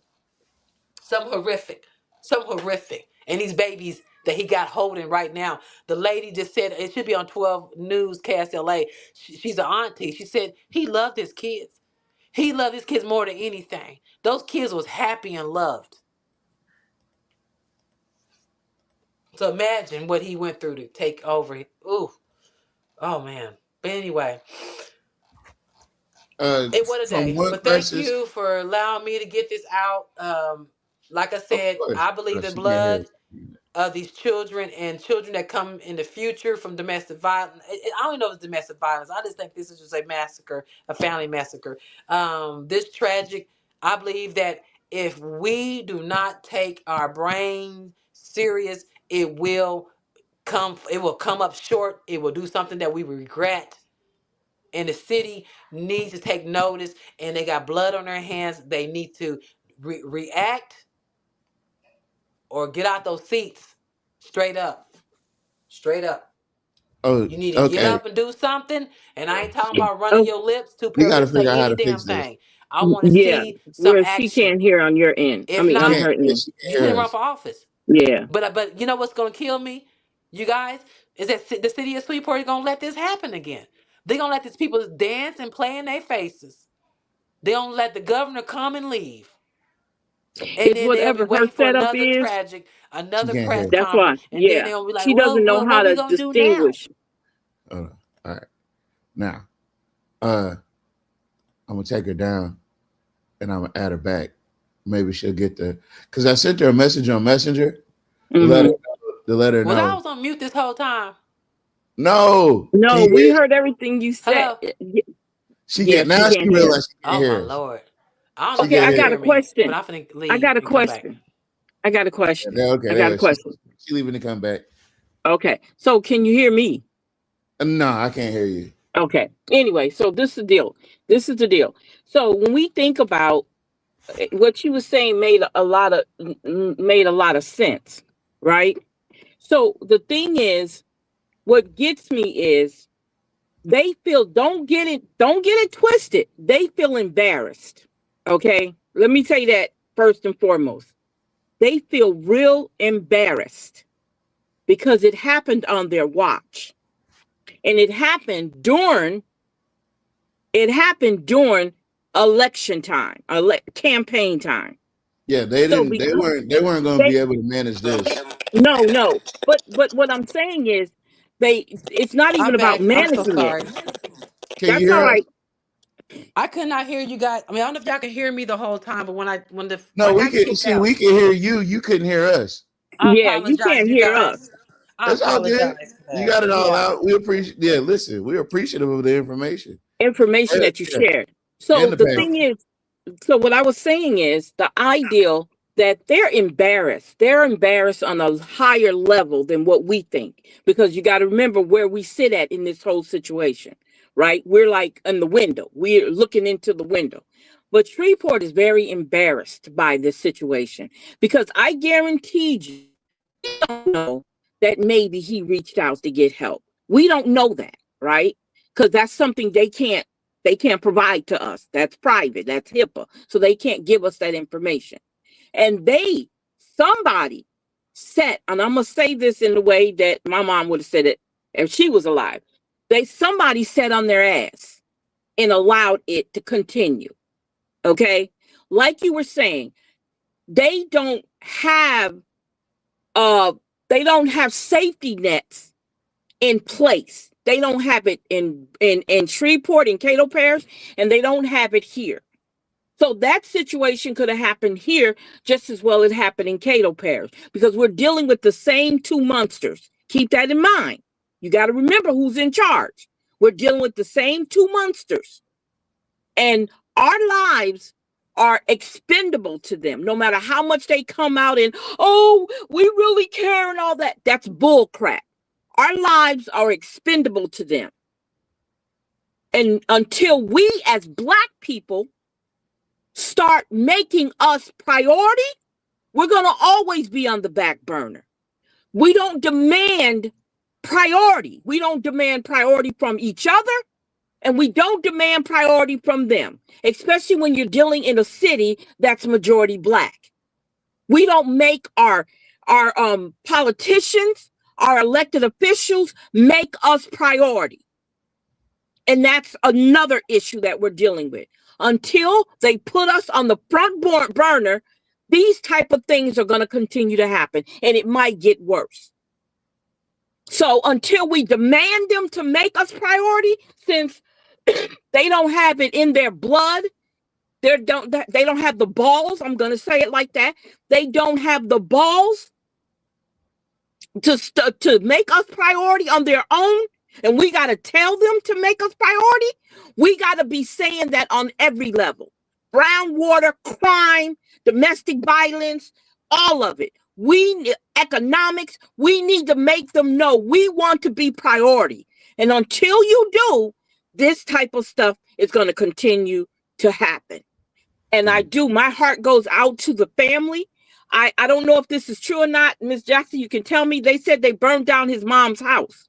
I saw a video. I don't know if that was true or not, but they said they went and burned down his mother's house. So I don't know what that all was about. That might not have been true, but that was one thing they did say, and I saw that this afternoon. But it doesn't matter. The ideal is until we have our elected officials to make Black people in a majority Black city priority, we're going to continue facing this type of stuff. And we have to demand them to make us priority. Not this cuddling, this praying, these circles and bull crap. I'm sorry. I'm way over all of that. That doesn't make things, it doesn't move the needle for us. So I don't get involved in all that. I don't care. Until a church puts together a domestic violence crisis center in their church for their church members or for outside people, I'm not praying with nobody. Don't touch my hand. Don't come over here talking about you gonna pray with me. I don't want you praying with me. Pray over there. Don't pray over here with me. Because I know it's a performance. I don't believe in all that. I don't touch nobody with no prayer. I don't want you touching me. Okay. So their response to all this was to have a prayer circle in Shamalama Bad and put oil on people's feet. this is why I'm saying we got to stop this. We got to stop this. We got to stop them from doing this bull crap to us. We keep saying it all the time on this show. The power is within us. When are we? You said something earlier about people getting up and doing, making things happen. Do you understand how powerful we are? Do you guys understand how powerful we are? It only takes a handful of us to prove how powerful we are. You cannot be you are a majority. There's no way we shouldn't have the say-so over everything that happens in our damn lives. There's no way we should be having white folks tell us what to do and how to think. They don't give two craps about us. Okay, so Zero. I'm sorry. Hold on. Have a moment of silence for this family and for their city and for this state, because where we're going next, it's let's just have a couple seconds of silence, because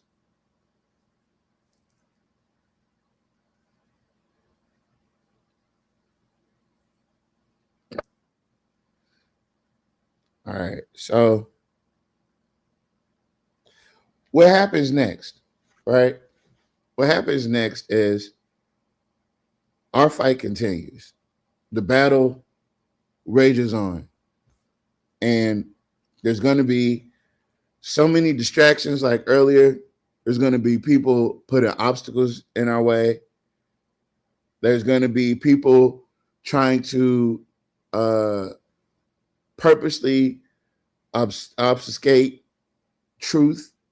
There's going to be this election season that we're heading towards is going to be probably one of the most important ones in the last several election cycles. And it's not just about the mayor. It's not just about his policies.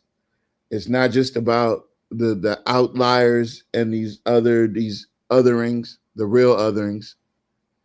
It's not about that. These are about decisions about what do you want?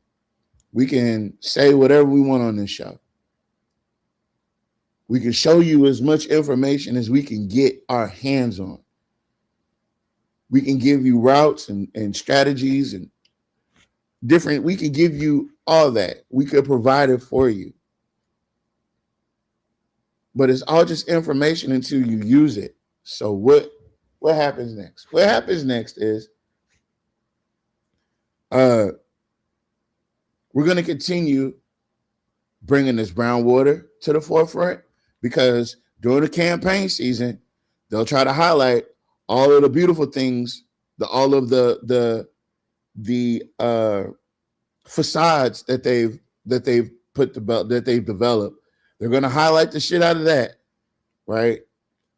But I gave you Winterfett, but I gave you bathrooms in Allen Black Park, but you know, we provided the bouncy house. You know, we repainted the basketball courts. They're gonna highlight all this bullshit, the surface jobs that they've done.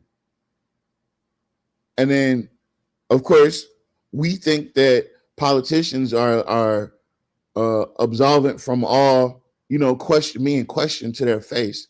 So we're not going to question them. Well, why didn't you do this? Right?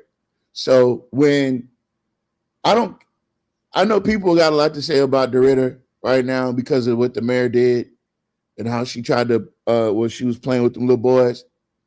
I get that. But right now, LPSC is headed to DeRidder. They're about to have a whole town hall meeting revolving around the water and sewage issues in one community, right? Alexandria's been having brown water at least the last 3 years. Not one meeting, not one.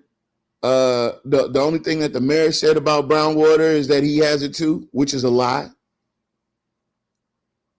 And so, along with mental health, we have to start taking care of the other things that we deserve. Clean drinking water isn't a damn luxury, and it shouldn't be viewed as such. It's a necessity. The same as food, the same as clothing.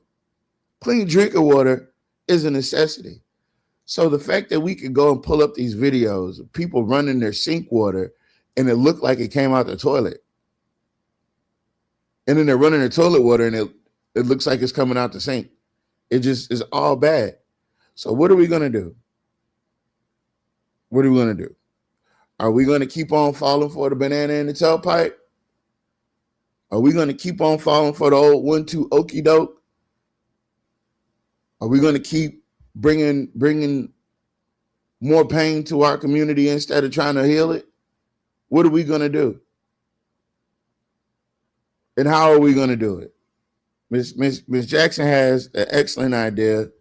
I don't know why they didn't see the value of it then, because I know they see the value in it now. And in spite of how she may feel and how it may bother her that they did turn her down or they did just string her along the first time, they need her now. They need her now. And I don't want this to be Alexandria, because if something like this happened in Alexandria, that would be it for us publicly.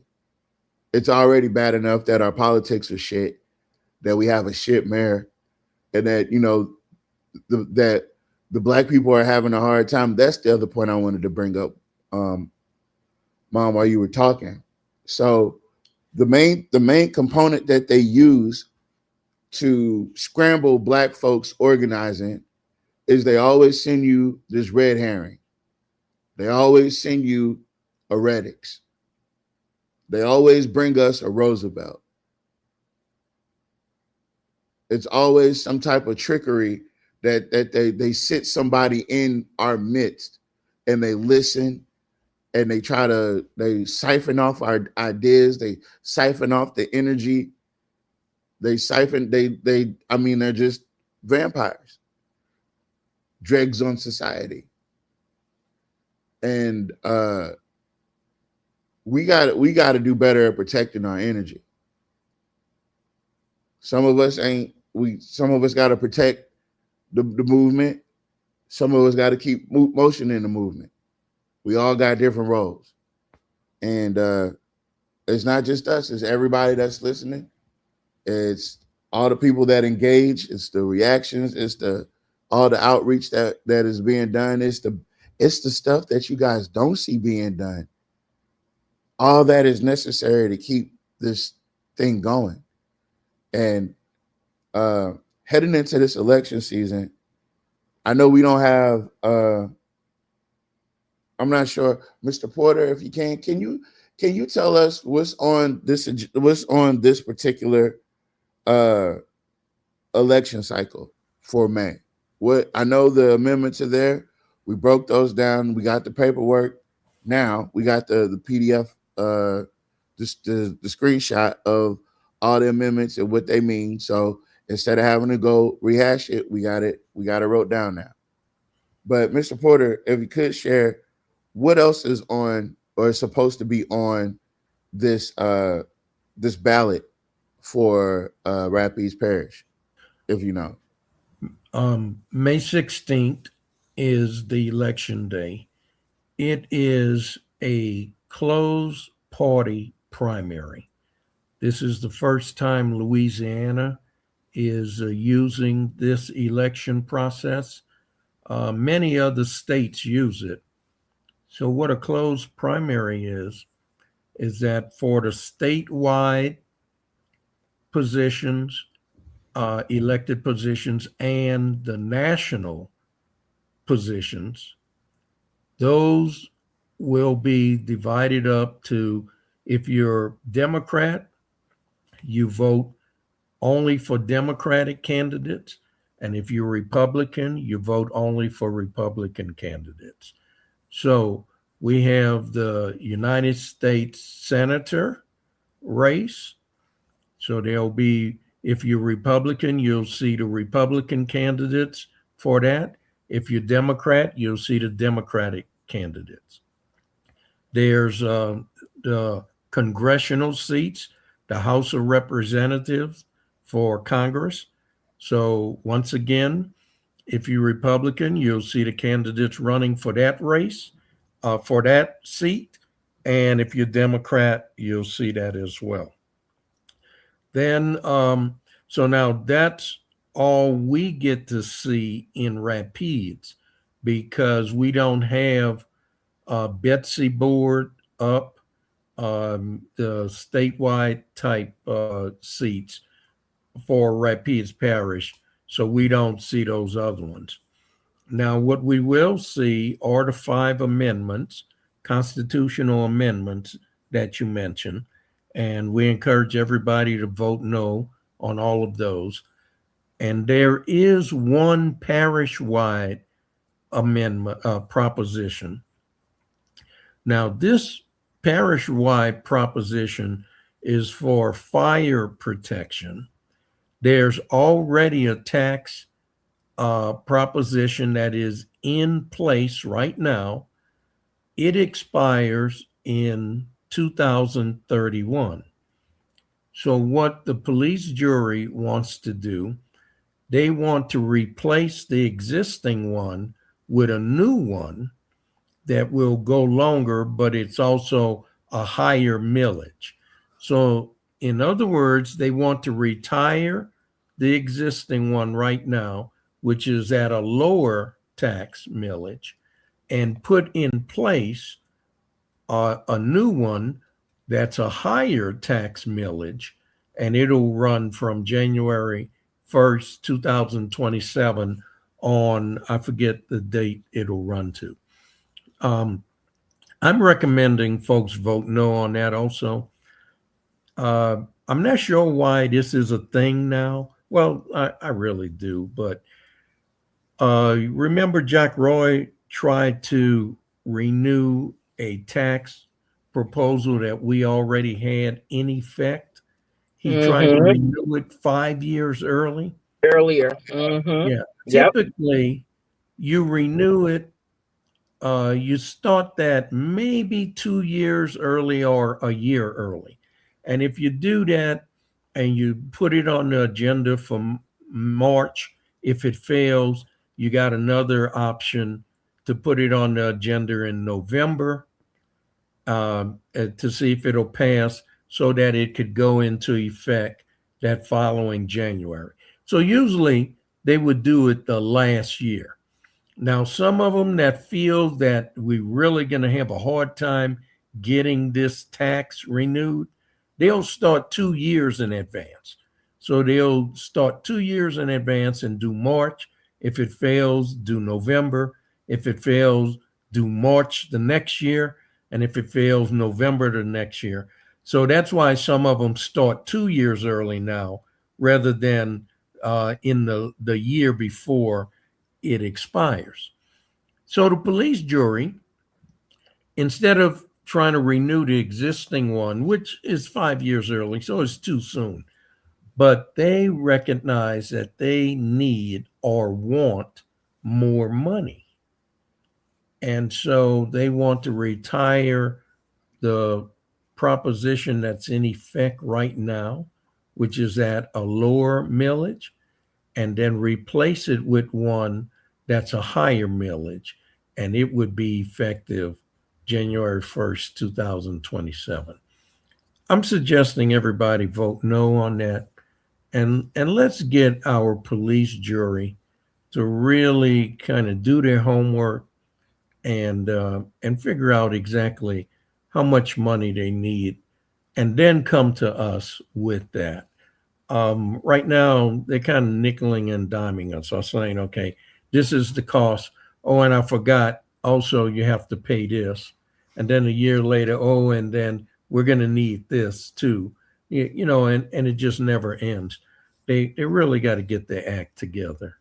and figure out how much they need, what the millage needs to be, and then try to sell that to the general public. But that's what's on the ballot. Now, if you're a Democrat, Cleo Fields is the congressman, the incumbent in the House of Representatives, and he's running unopposed. So you will not have to vote for a congressman if you're voting the Democratic ticket. But we do have several persons running for senator, and I think it's 3 or 4 of them.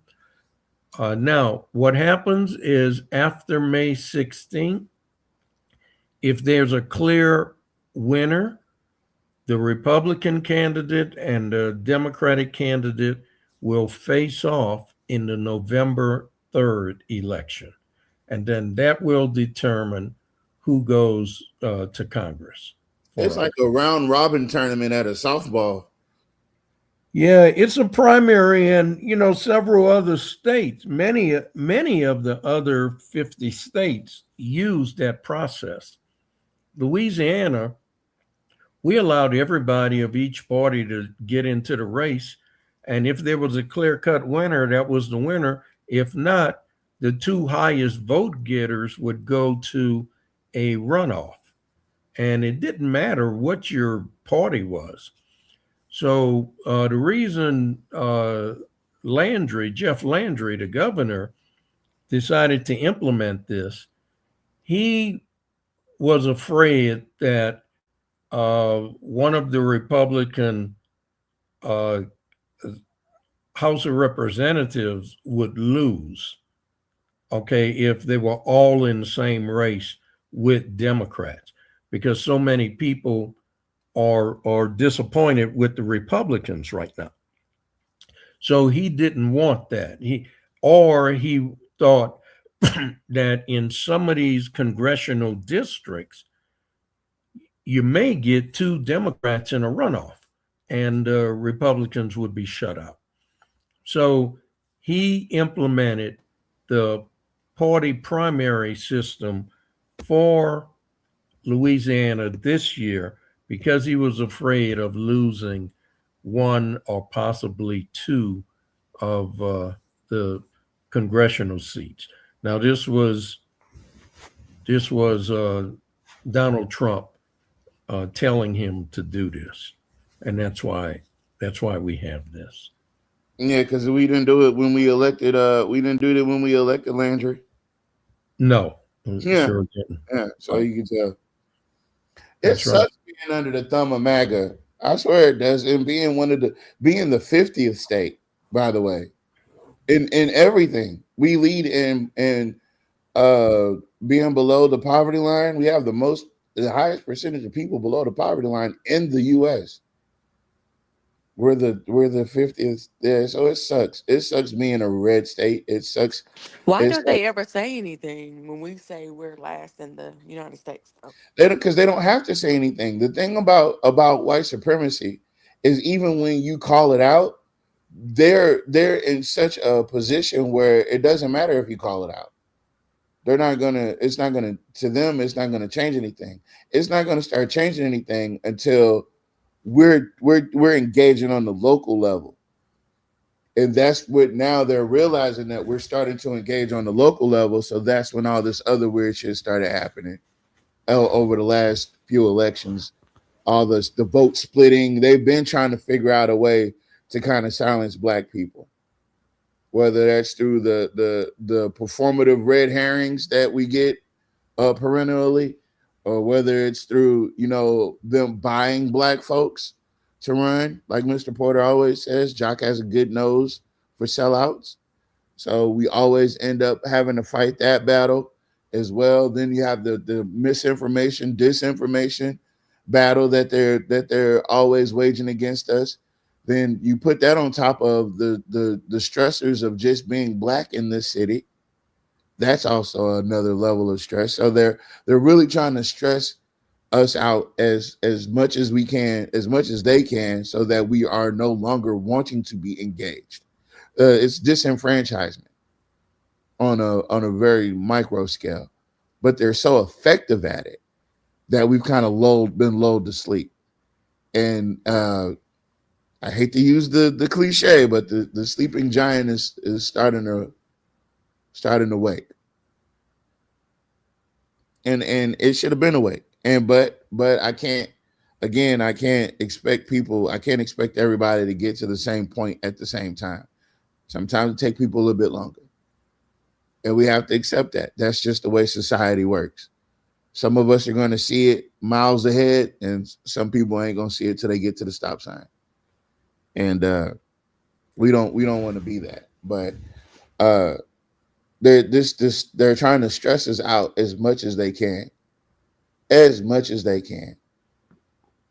Right? Because who cares? And the reason I opened with the stupid ass thing from Mark Woods, right? Who cares? Right? What the hell can a scammer get out of you posing as a sheriff? Right? And of all things, why the hell would you pose as a sheriff when that's the easiest way to get caught doing anything, is to go there and try to antagonize him. And that's what you're essentially doing.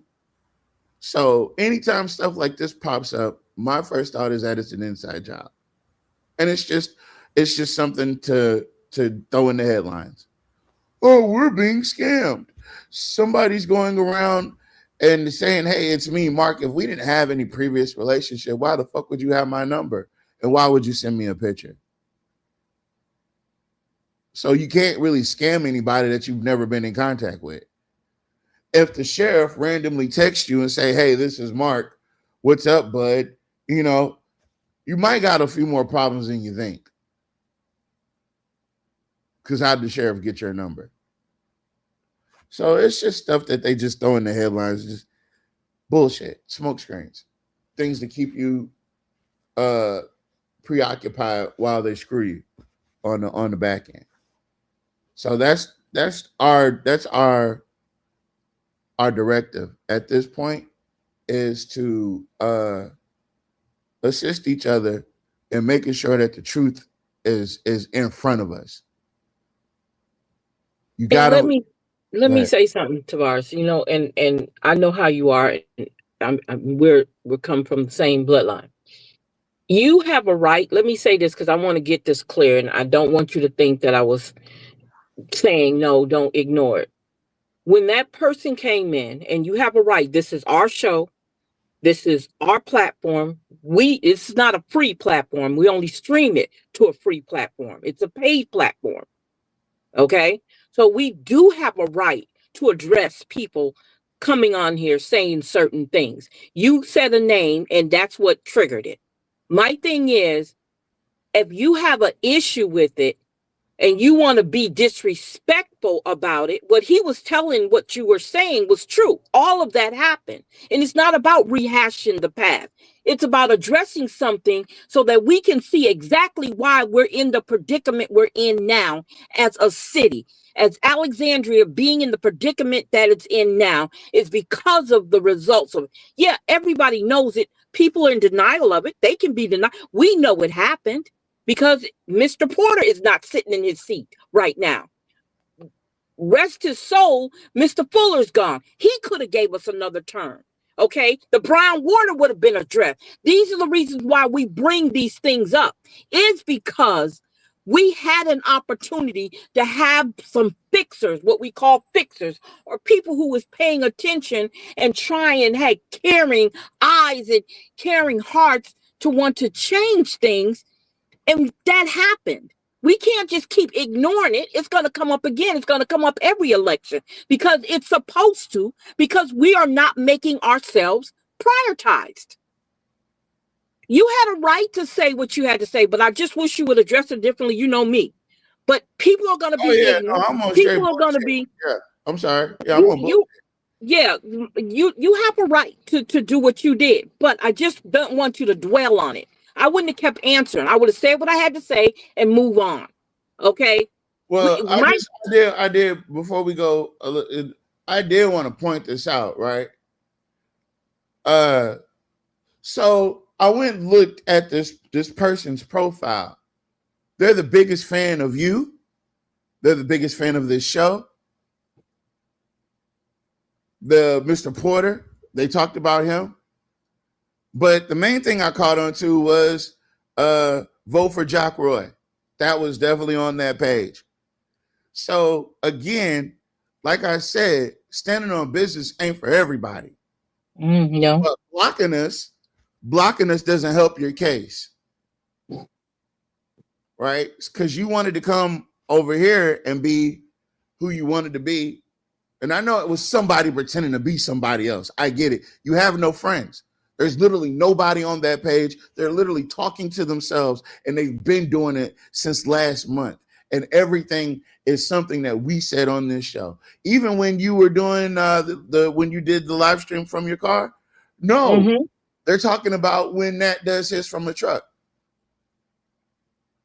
So they're big fans of what we're doing. They just don't like us. They don't like the messenger. The message is fine. What the hell? You must. I'm sorry. Must live in that neighborhood. That's your. Don't you dare! Don't you dare! But my yeah, thing, I'm like my thing is play them games with people that play them games. I'm not here for the games anymore. I used to be really, really. It used to bother me the way these people would play in people's face. I'm not here for that no more. Yeah. Either you're lying or you're telling the truth.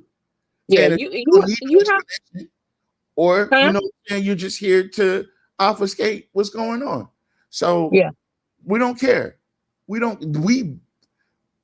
faced badder, tougher, bigger. We faced it all. That's why they can't really stomach us no more, because there's no more things you can throw at us. There's nothing you can throw at us. Well, we have a right to address anybody who comes on the platform. Yeah. Platform. We have a right to address them.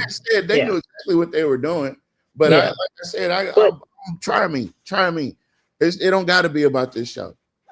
Now, when, like Nat said, when these other things start getting mentioned, we'll all know who it was, right? And because it's a catch-22. Now you can't address what we're saying without revealing who you were.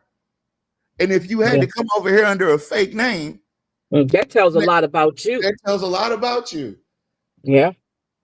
You didn't want to be yourself.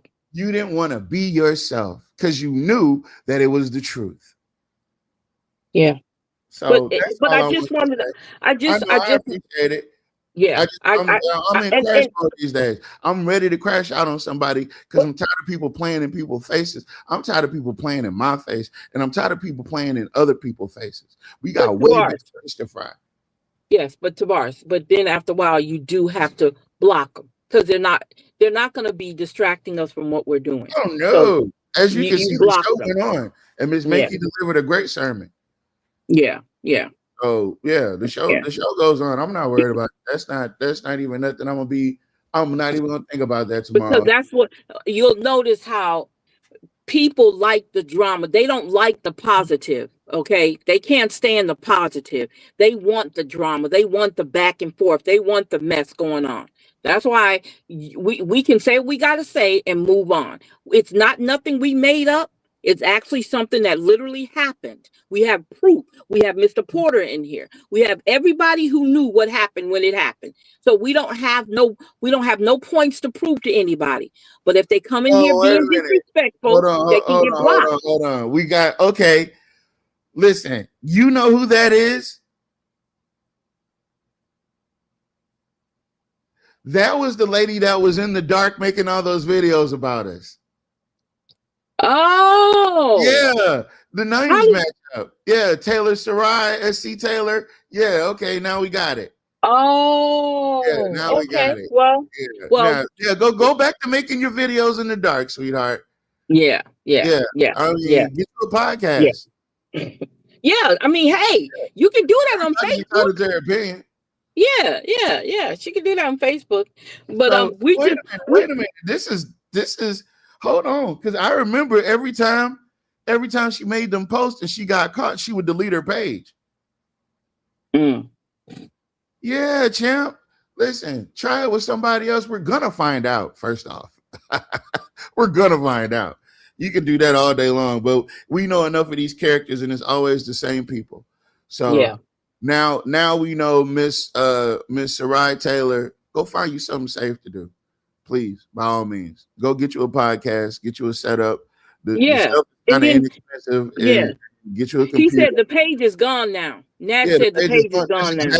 Exactly. Yeah. You know why it's gone? Because while we were up here talking, she went over there and she was making a reference to something that you had said in one of your, she was making a reference to something Nat said in one of his videos when he was, when he does his videos.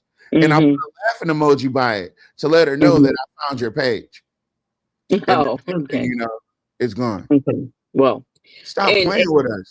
Yeah. Stop playing. That's why we said don't linger into that. You said what you had to say and block them. When they come in like that, don't let them sit in our chat. You don't let them sit in the chat. Don't let them sit in the chat. Block them. That's what you do. I'll start blocking them from now on. Yeah, block them. But I didn't want to scare off the good people. You're not going to scare off the good people. You're not going to scare off the good people. Come on now.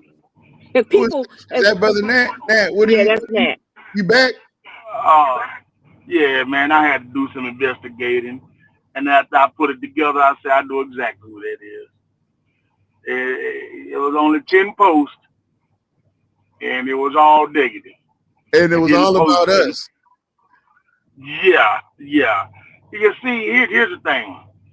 The goal is to start confrontation to get us off the goal of what we're doing. If you don't have no proof of what's going on, you can't tell me to show you proof of what's going on. It don't work like that. You show me what's going on. I don't have to explain nothing to you. That's right. There you go. We don't have to explain nothing to nobody. So if you don't like it, nobody dares you to come over. That's right. You see, so the confrontation is it's messy. She must be lonely with a house with a rocking chairs and a bunch of cats in the house and stuff like that. So she lonely. So she ain't got nothing to do with try to pick on us and make us seem like the bad guy. Yeah, that's all. She probably need a man. Yeah, need a man. Yeah. Probably got. She need a hug. She need a hug. Like that. Yeah. Spell like being gay and stuff like that, but it's all right though. Yeah. Oh Lord, right. I ain't mad at her. Yeah, you can. I'm definitely not going. But now that we know exactly who this is, I guarantee you, I'm gonna see what you related, how you tied in all this shit. Because you got a lot to say for somebody that's invisible, but you're not. Because you actually used your real name this time, and I didn't forget. So I don't forget. No, I don't. The Taylor and the SE is the Taylor and the S do it away. Yeah, I guess you think we're smart, dumb. But y'all, this stuff that happened in Shreveport, I feel bad. But I don't like the political maneuvering stuff that's going on. But it's gonna be like that, Matt, because they feel guilty. They feel guilty. That's why it's gonna be political. It's gonna be great for political. Yeah. Because for them. If Miss Jackson is offering you a service, see, I know what it is. See, Miss Jackson is the wrong color to be talking about mental health. Exactly. They don't expect us to talk about mental health because of the color of our skin. Because, mind you, if little Johnny calls the police and say he got mental illness, he get a teddy bear and a blanket. And they give him, you want to play with this? Yeah. And then if they call for Derek for mental illness, Derek might not make it back home. They might kill him because they say we don't have mental illness. You got to understand, this goes back to slavery. They said we were the toughest. Oh, they can handle pain. Yeah, grind on him a little hard. He can handle it. He's a nigga. Yeah, he can handle pain. So they don't believe that we go through stuff like this. They don't understand that we are human just like they are. They still have in their mind that niggas are tougher. Excuse my language. I just got to say it like it is. And they know we're tougher, but mental illness is stuff that you just can't run from. And I don't want them to use this to get elected. Because if you cared about it, you'd be trying to get some services in there. It's the whole community, the whole town of Shreveport go damn near need counseling behind this stuff, y'all. The whole city. What they got to offer? Well, listen, I tell you what, we got a famous rapper up there named Curtis Jackson. Why don't he give Miss Jackson the money to do the mental illness thing? I'm just saying. It's just me. But how long is too long for us to be going on through this? How many of us got to die at the hand of mental illness? 8 kids. Oh, I'm sorry. No, I was just going to say, I hear what you're saying, and I want you to understand this. We are not until, let me say this again, and I think you were on earlier, until we make us priority, they will never see us a priority. Until we fight for our position to be priority, they'll never see us as priority. We got to fix that. The way we fight is at the polls, Miss McCall. I know that. I get that. But it only starts at the polls. It don't finish at the polls. You understand what I'm saying? Well, yeah. We have issues that we have to address our own selves. I agree with that. I agree. Yeah. But I just hope they don't use this for political gain. You know, I was there when the kids got killed. But you know they are. When they start there, well, somebody needs to throw tomatoes at them when they start there. They need to throw tomatoes. The old school. Yeah, when they start that, Miss McCall, somebody needs to throw tomatoes at them. I'm serious, because you don't do that right there. Yeah. That's playing on the weak. Yeah. You see, so when they start that, I was there for the family, throw tomatoes at them. You won't use that. And I'm sharing this with somebody in Shreveport because I want her to hear this. When they start that stuff right there, y'all throw tomatoes at them. As soon as they say something about them kids during election time, throw tomatoes at them. Start throwing those tomatoes. Yeah. Yes, ma'am. That's it. Because you didn't say that before this happened. Look, ma'am, you can't come in here with them tomatoes. Yes, I can. With a whole bag of tomatoes, just in case. Yeah, just in case. Put it in your purse. Bring it in your purse. You see? Because they're going to politicize this, and I feel bad. I was talking to somebody, and they said if they was the mother, they wouldn't even want to be out of critical condition. They won't even want. If they were the mother, they wouldn't even want to wake up right now. How could you wake me up and tell me all my babies are gone? You can't wake me up and tell me all my goddamn babies are gone, Mr. McCall. All my babies? What I gotta live for? I can't get him back. Now she can't get another. I wouldn't have no understanding. It would take forever for me to even wrap my head around it. But you know what? It's more to this story, you guys. Okay, and I said that earlier. There's more to this story, and we don't live in Shreveport. We're just getting the news from outside people, right? So we're outside looking in. There's more to this story. Somebody knew this was going to happen. Somebody knew this was going to happen. Okay, I'm just going to say it like that. Yes, ma'am. It's more to the story, but we know for sure that them babies ain't getting up. And that mama got to live with that. And how in the hell could I get up and all my babies gone? I can't do a damn thing about it. Oh, Mr. McCall. Oh, man. And that's what it really goes back down to, is that we have to start doing more for the people around us so we could all do better. Well, see, But as long here's as what people as long as everybody is on some, I got to take. I got mine. Yeah, man. Listen, Yeah. I don't even know how to express it at this point. See, But see, y'all, this is not the first time a bunch of black kids died in Shreveport. Tavares, I want you to look up I think it was 5 to 7 kids drowned in Shreveport one year when I was working up there. They drowned. Yeah, she said. And then guess what? Everybody want to start teach a swimming class when everybody drowned. Why you didn't teach the kids to swim before they drowned? Everybody and their mama. Oh, we need to learn how to swim. No, you need to learn to swim before you go out there. I think it was about 5 kids. Tavares may have drowned in Shreveport. Yeah, I think so. Hey, They're all the same family. Okay, Nat, do you remember when the guy killed his girlfriend and his wife? I think. Remember here? You know that story, right? Yeah, you remember I talked to the little girl come to our house. Yes, ma'am. Yeah, you did. Yeah, that's what. Yeah, you did say that. Yeah. The little girl come to my house. Luckily, she wasn't there when it happened. I think he'd have done it the same way. Yeah. So it's like we want to address the problems after it happened.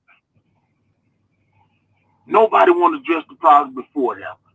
When them kids died in Shreveport, oh, we have to teach swimming classes. We said we're going to allocate so much money to teach the kids how to swim. And you would allocate a pecan before that. Really? Man, get the hell out of here with that. And they sympathy game on these people. And these people fall for it. Now they had they had Miss Jackson in line to deal with mental illness. And look what happened. And guess what, Alexandria? You on the clock. So if you're listening, Jules Green, Malcolm, Cynthia Perry, Jerry Johnson, Jim Ballard, you're on the damn clock. Mm-hmm. You're on the clock. So it ain't no sense of waiting until something happens and then say, oh, Lord, mental illness is real. No, you dumb son of... We're trying to address it before it even We don't happens. need your services. We decided not to go with your services. Because you're a little dark and you know, and you don't talk polite enough. And that's what this shit is about. Because when it comes down to Salvation Army, they get them whatever they want to. We're gonna do a corporate endeavor with them. And then the Salvation Army charge people to go there. They charge them.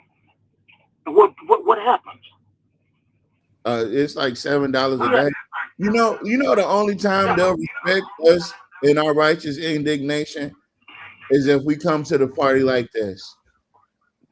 If we come to the party like this, we could do as much cussing and hollering and threats, and we could bolo people, we could elbow people in the face, we could do whatever we want if we came to the party looking like this. Yeah. And as far as people want to talk about what we do, how dare you fix your mouth? You fix your say mouth. What we do. Boy. How dare you even try to... Boy, listen. It's rarefied air, buddy. It's rarefied air is what I'm saying. Yeah. This shit ain't for the weakness, McCall. Listen, before I done them videos today, I was in my bed sleeping. Feet propped up watching Gold and the Mac. That's what I was doing. I said, let me get up out of my bed and go do these live videos. And listen, they had a lady on the video say she didn't even know what Johnny Downs was. And guess what, y'all? That was a white woman. Sure was. I saw her last name was Coffee. I saw that. That was a white woman, Tavares. Damn. If I would have never showed it. Was? No, she didn't know. Her son played baseball in Peabody. Oh. So Now she sees the discrepancy going on now, but she wouldn't have saw it if I wouldn't have showed it. That's why I'm saying keep doing what you're doing. We're going to definitely keep doing what we're doing. Mr. Porter, you keep doing what you're doing. Miss Alita, you know I need to switch up a few things, but I'm going to keep doing what I'm doing because I'm really and listen, y'all, listen, it's easy to come up with solutions when you're actually invested. And for some reason, we seem to be extremely invested in coming up with solutions. And I don't know what that reason is, but it has to have a purpose. And we don't mind sharing it because we feel Alexandria deserves it. We feel that the Black citizens of Alexandria aren't getting their fair shake, and they're not. You're getting parties. You're getting Jeter Jones and Brown Water. They need to come up. The only way that Brown Water is going to get addressed is if it turns into a Zydeco ban. So we need to start a Zydeco ban and call them the Brown Waters, and then have them do Winterfett, or they could do queuing bricks on the dinner on the bricks or whatever the hell else Jock be stealing our money and doing. So Nat, I know you don't like all that pot scratching, but I'm gonna need you to come in on the washboard, and I'm gonna come in with the jug. Well, I'm trying to get Big Fella to do me a favor. I'm seeing Big Fella go still honor what I asked him. All right. Yeah, I'm trying to see if I can. I'm trying to see if I can make rain, sleet, or snow. Look, rain, sleet, or snow. Rain. Look, and they say, "Oh, he just talking." Y'all better look at my track record before you sound talking. Yep. You ain't missed it yet. Wait. They actually have to be. How can they see your track record? They have to look it up. That's on them. Yeah. When I said I wanted to be small crawfish one year, guess what? It was small crawfish. So hey. Yeah, the Big Fella listens to you. For some reason, he listens to you. Remember when you said you wanted to rain, Nat, and it rained? Remember you said that? Yes, ma'am. Every time. They don't understand. They don't understand who we are. That's what it is. Don't get mad at us. You're a witch. I'm gonna put you in my. I'm gonna put you. We're gonna end on a high note. Mr. Porter, can you take us home?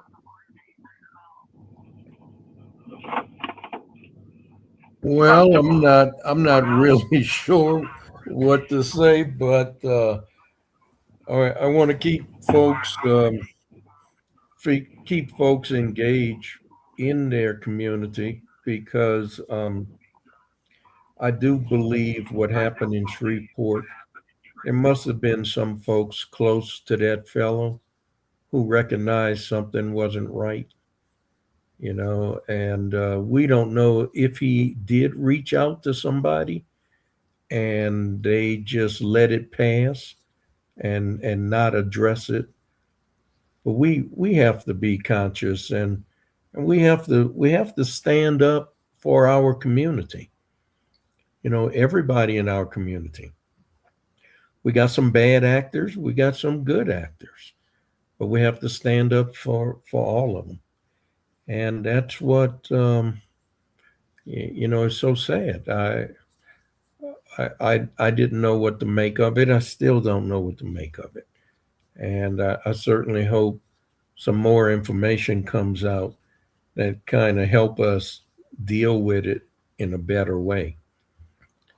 But now locally, there was a tragedy for Shreveport, but locally we know we have mental health issues here in Alexandria. And Salita, I think you pointed it out ever since Bobby Jindal shut down those mental health institutions. Where did those people go? They're still in our community somewhere, and they're not being treated. So we really need to look out for folks like that, and we do need to get involved. Um, it matters during elections. It matters who we vote for. It matters that the person we decide to vote for has our best interests at heart, the interests of our communities, because we certainly have been neglected. We've been abandoned. If folks are okay with just waiting until the election cycle to see some attention given to their communities, and they are okay with that, then so be it. They vote for that person. But if you're not okay with that, things have to change. Tavares, I think you mentioned it was priorities. You know, the Black community simply is not the priority of the people who are elected, pure and simple. They're not going to devote money into our communities.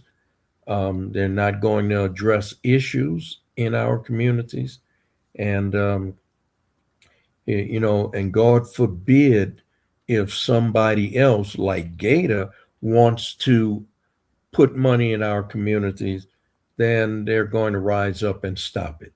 You know, Jack Roy is going to orchestrate a plan to stop it. Elizabeth Felter is going to do something to stop it. Jim Villard, uh, Charles Fowler. So our community, which is the majority of the city, gets neglected and abandoned and forsaken for 3.5 years out of every term. You know, it's only the last few months leading up to the election that they're going to go to your churches, maybe even come out somewhere or hire somebody to go in your neighborhood and give out hot dogs and chicken wings and stuff. It's like in the post that Tavares did today. It's the $5 in a pork chop sandwich all over again, every election cycle. We can't keep falling for the banana in the tailpipe. Our folks need to, first of all, get involved in the election cycle and then vote for the candidate who best represents your interests, who takes an interest in your community. And by voting for the right persons, that's how you stand up for your community. And then hold people accountable once they're elected. I need you to address this issue. I need you to do something about this. They must the citizens must hold them accountable. And you start by first getting the right person in there, and then make sure they do what's best for the community. So I don't know how religious everybody is, but certainly, tonight, say prayers for those children. I'm sure they are embraced by our Lord, whichever God you believe in. I'm sure they ended up in what would be our version of heaven, but still pray for them. And then the two mothers who are recovering, like Nat said, what do you do when you do recover and your children are gone? All your children are gone. So those two women, they're going to need a lot of assistance, a lot of help. And so we have to reflect in ourselves and make sure we look out for the members of our community. We got to stand up for our community. and get involved. So that's what I have to say tonight, Tavares. Well, I certainly do appreciate it, and thank you for helping us navigate such a heavy topic. Thank you, Miss Jackson, for coming in and talking with us, and thank you guys for joining us this evening.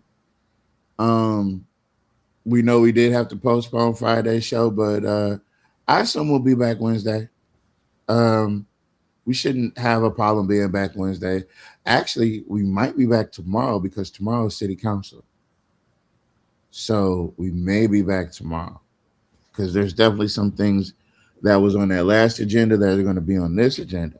That was on the consent calendar that's going to be on this agenda that we're definitely going to be watching out for. And so we may be back tomorrow just to go over the city council meeting with y'all and skip Wednesday. But either way it goes, we will see you guys again within the next 24 to 48 hours. The city council meeting is tomorrow. It is tomorrow. And it is super important. Y'all need to be there 4 o'clock. Be outside, lined up in the single file line.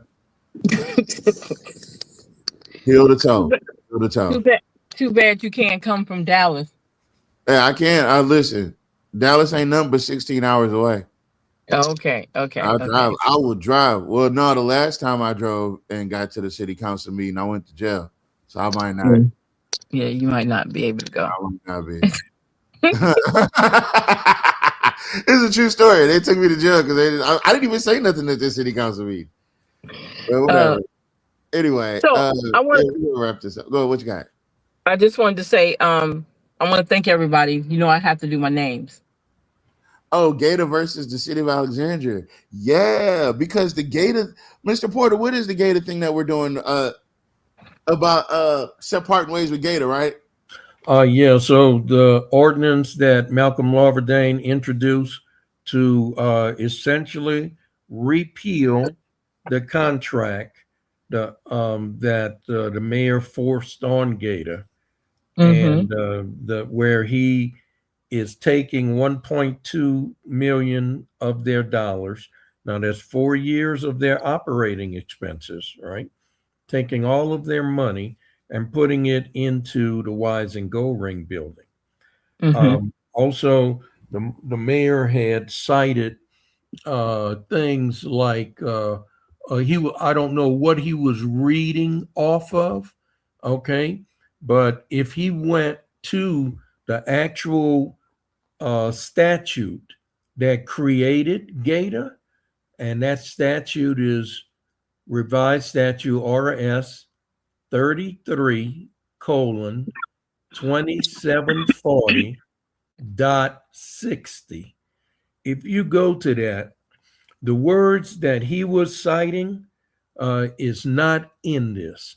So he was making up some stuff, you know. Wow.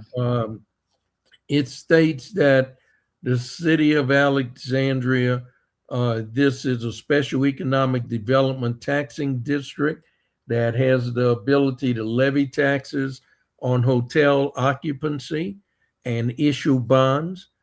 And it states that the district, which is Gator, shall have as its purpose cooperative economic development between the city of Alexandria and the district in order to provide for the renovation, restoration, and development of property in the city of Alexandria, and the district to pay the cost of capital improvements related thereto, and to engage in cooperative endeavors with the state and its political subdivisions, political corporations, or agencies, or any public or private association, corporation, or individual.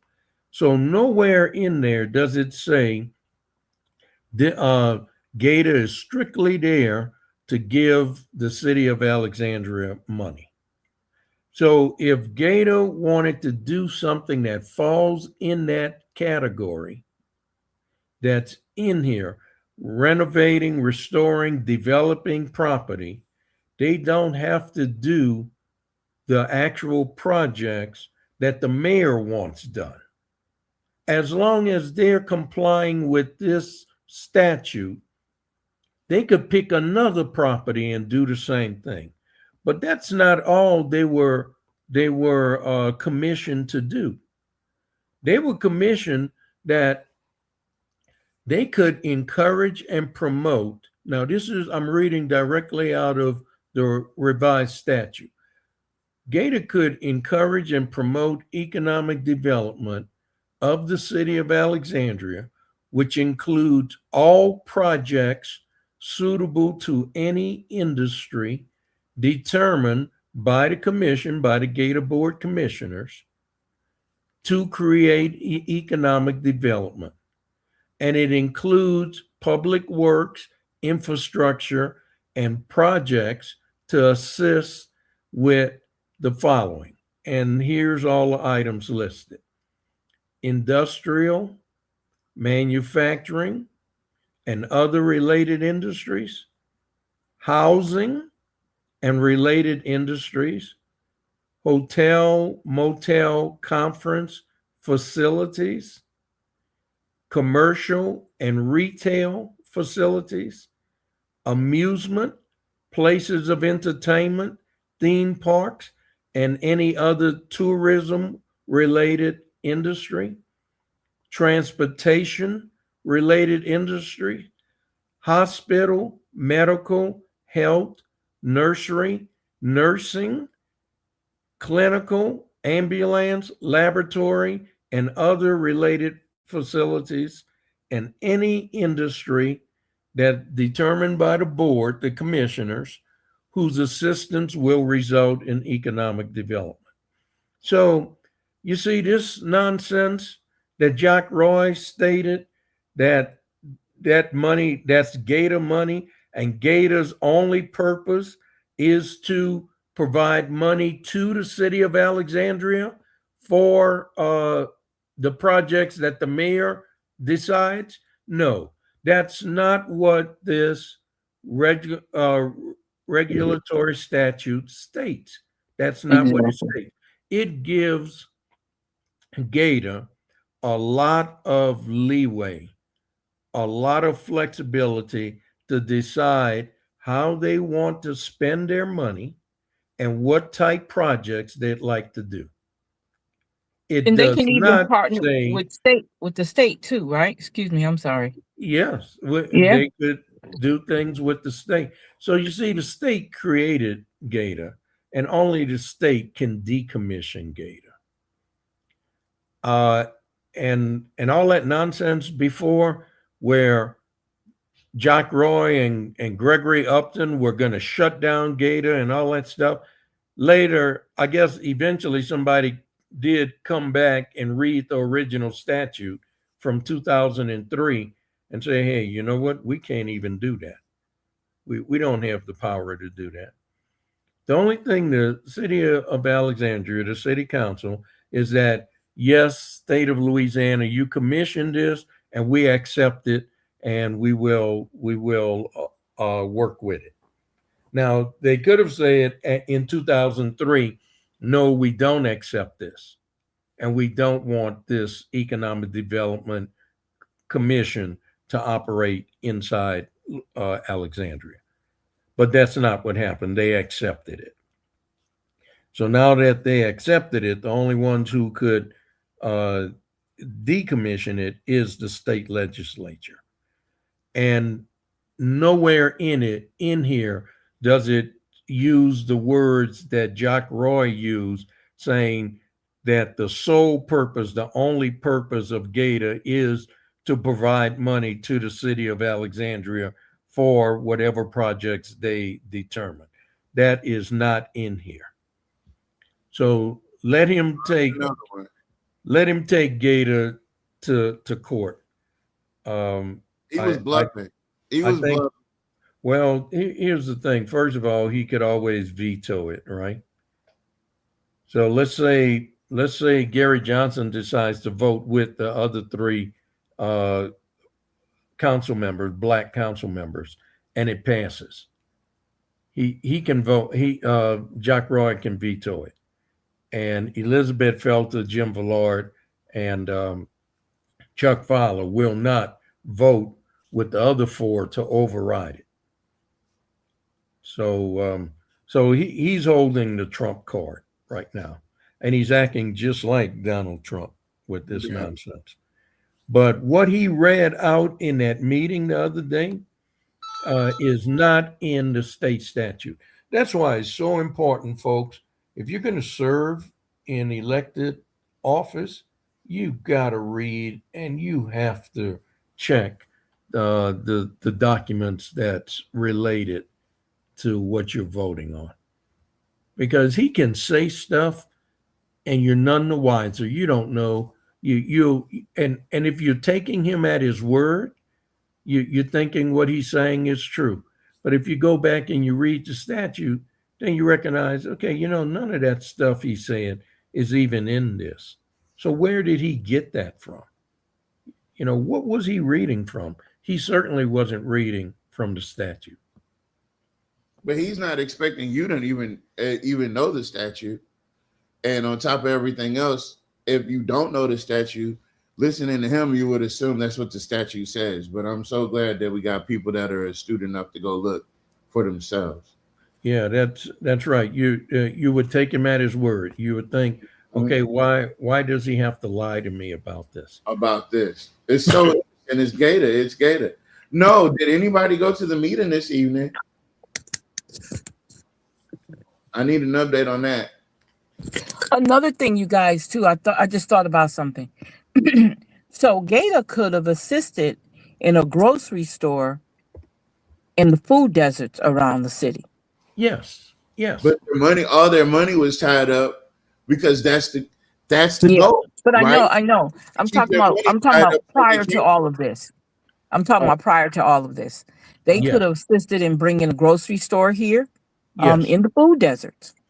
Yes, because that would fall under commercial, retail, and related facilities. Yeah, So and just like you, they don't want Gator to get unleashed for the black folks because they know it would change things. Now, what's the other company called? Unicorn that was out at England Air Park? Yeah, now that was outside of the district. Okay, that was okay. Gator is only authorized to do things within the city boundaries of Alexandria. Yeah. But okay, so if it was a state agency, they could have stepped in. Because according to it, because you just read that they could work.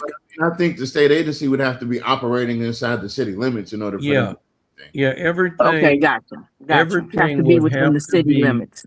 Within the defined limits of what they're referring to as the district. Gotcha. Okay. Gotcha. And that and the district is defined as the boundaries of the city of Alexandria. Ms. Linda Bell said the city council members didn't read the statute. Most likely they didn't. No, they probably didn't. And see, I'm letting everybody go into ours. I'm sorry, but I just wanted to say this. And this is why, like you said, Mr. Porter, it's important not only for anybody who's running for a position, elected position, you as yourself need to be up and knowledgeable about what's going on. So when you do go up there to speak, you know what you're talking about. You got the facts in front of you. And you can tell, and that's what he hates the most. He hates the idea that we actually do the research, that we actually, because he always wants to counter what you're saying. He always wants to twist what you're saying when you're saying this is in black and white. So I don't understand where you're getting your information from, but this is what it says. You know what I'm saying? So you as a citizen, a concerned citizen, definitely definitely need to be up on stuff. And this is why we do the show. This is why we do what we do here, is because we want you guys to know where to go to find the information and how to go out there and explain it and say what you got to say. Those are solving, those problem solving things. Those are resolutions that we always try to make sure we're doing. We fuss, fight, we say what we got to say, but overall the job is to make sure you guys are up on it. And let me tell you something, this stuff does get tiresome. It gets tiresome because you're trying to, the worst people you can deal with is the people you're trying to help. They're the worst because they don't get it yet, but they'll get it eventually. They'll get it. They'll get it when it really hits home. Yeah, I don't think they'll get it. Yeah. My idea is that they won't get it until they are confronted with it. Yes, it's in their face. Yeah. There's no more deflections to make. Yeah, like even with Jock, for example, holding Jock accountable. Jock is gonna wiggle and squirm his way out of accountability until he's forced, until he's in the middle of a debate and he's forced to reconcile with some things that he's faced with some things and he can't wiggle out of it. Especially when he's talking to people that already know exactly what happened. Yeah. So Exactly. That statute. Oh, Mr. Porter, what was the number for the statute? Okay, it's hold on one second. Let me get back to it. Okay, it's revised statute RS 33:2740.16.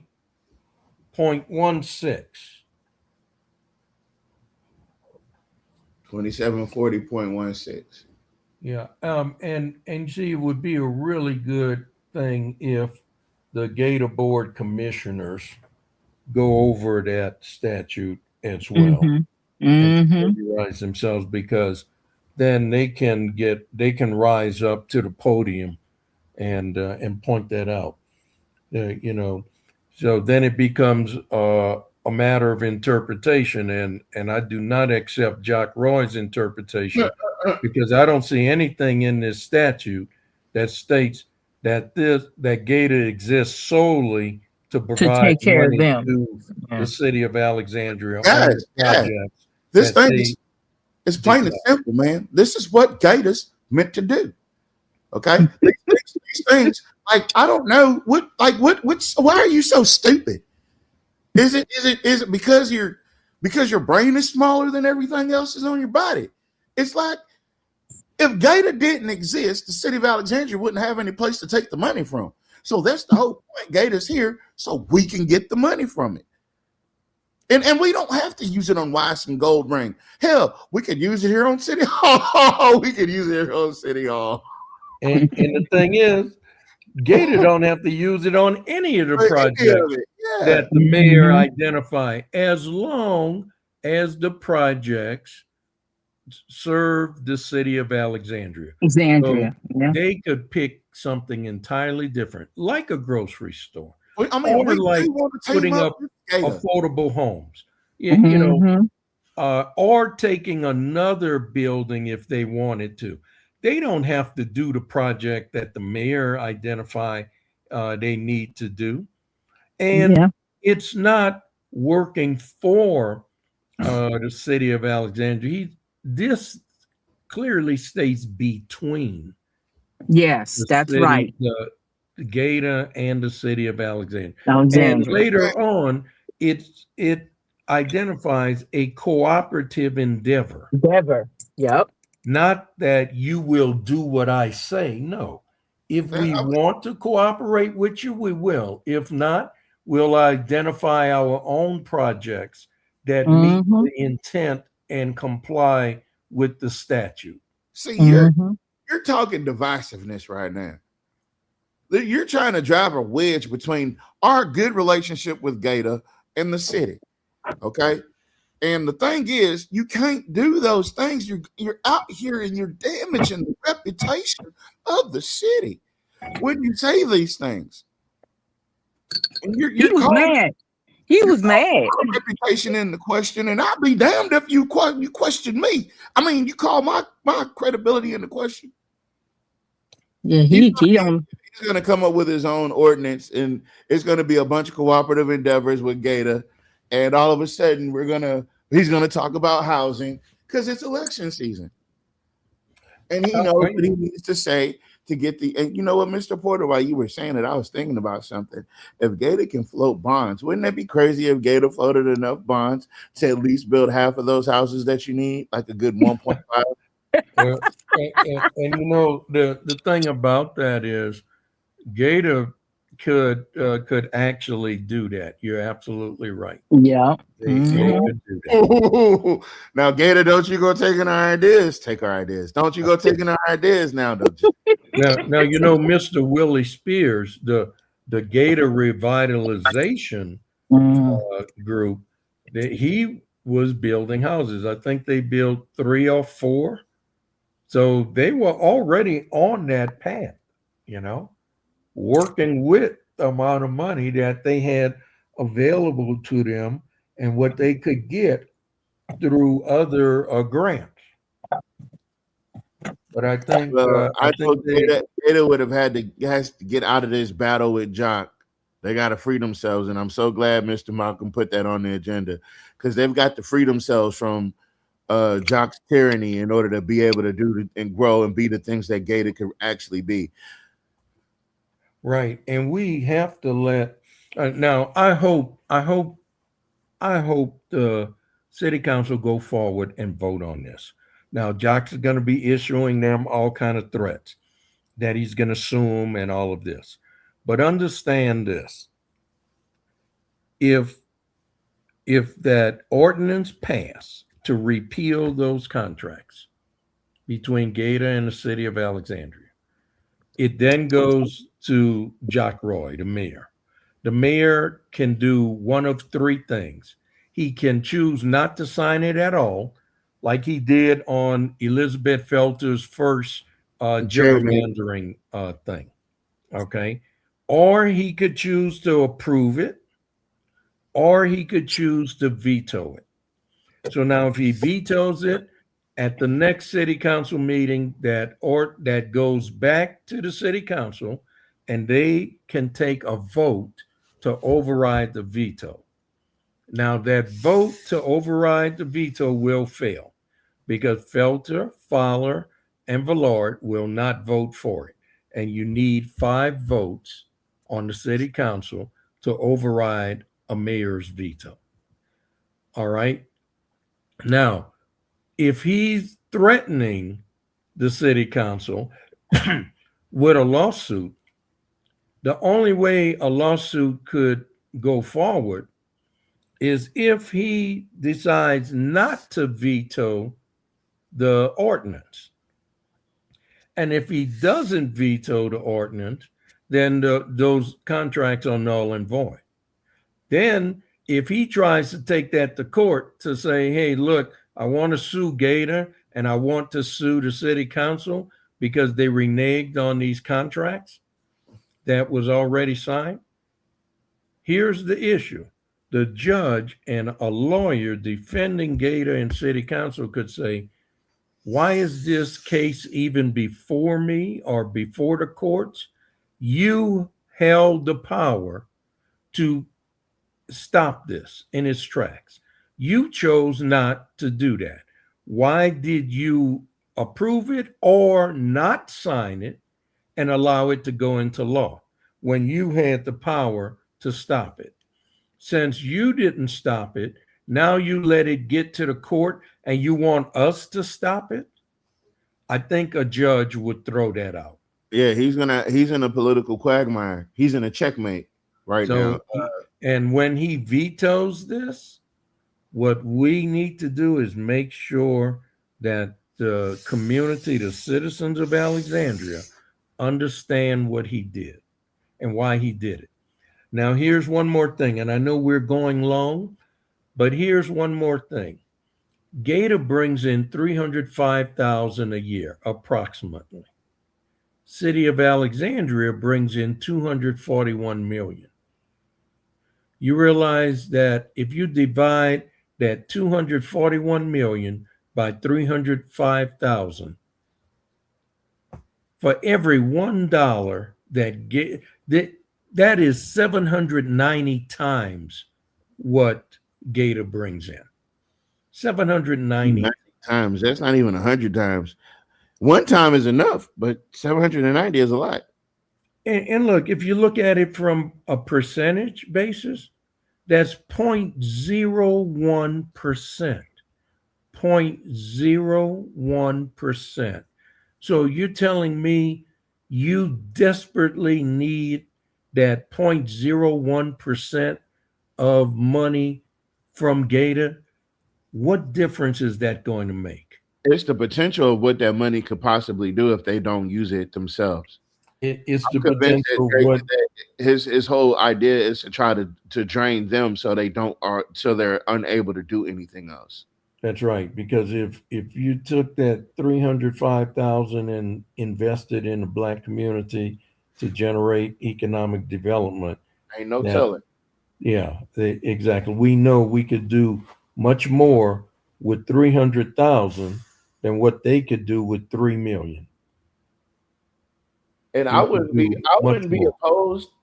I wouldn't be opposed to having like an open air flea market type deal in our communities, or a farmers market type deal, and it doesn't, because you're bringing your produce. The only thing you're securing is the place to do it at, but everything you're bringing, everything, because they got their own thing. They got their own produce market, their own farmers market that's on their side of town, and a lot of Black people don't know about over there getting that fresh produce out the ground, not out the store. Right. Have you seen what the mayor of New York is proposing? He's saying he wants to tax, or he's going to tax, all of the richest people, the basically the ones that have homes in New York that don't even live there, even though New York is one of those places where real estate is very, very thin. These people are holding on to these multi-million-dollar properties and using them as tax shelters and tax havens and stuff. Oh yeah, he's starting to tax them now. And I think he did something else. He took some other money, and now he's got a whole no parent that works for the city has to pay for child care if their child is under like 5 or something. All right. And look, this is the one I was focusing on particularly.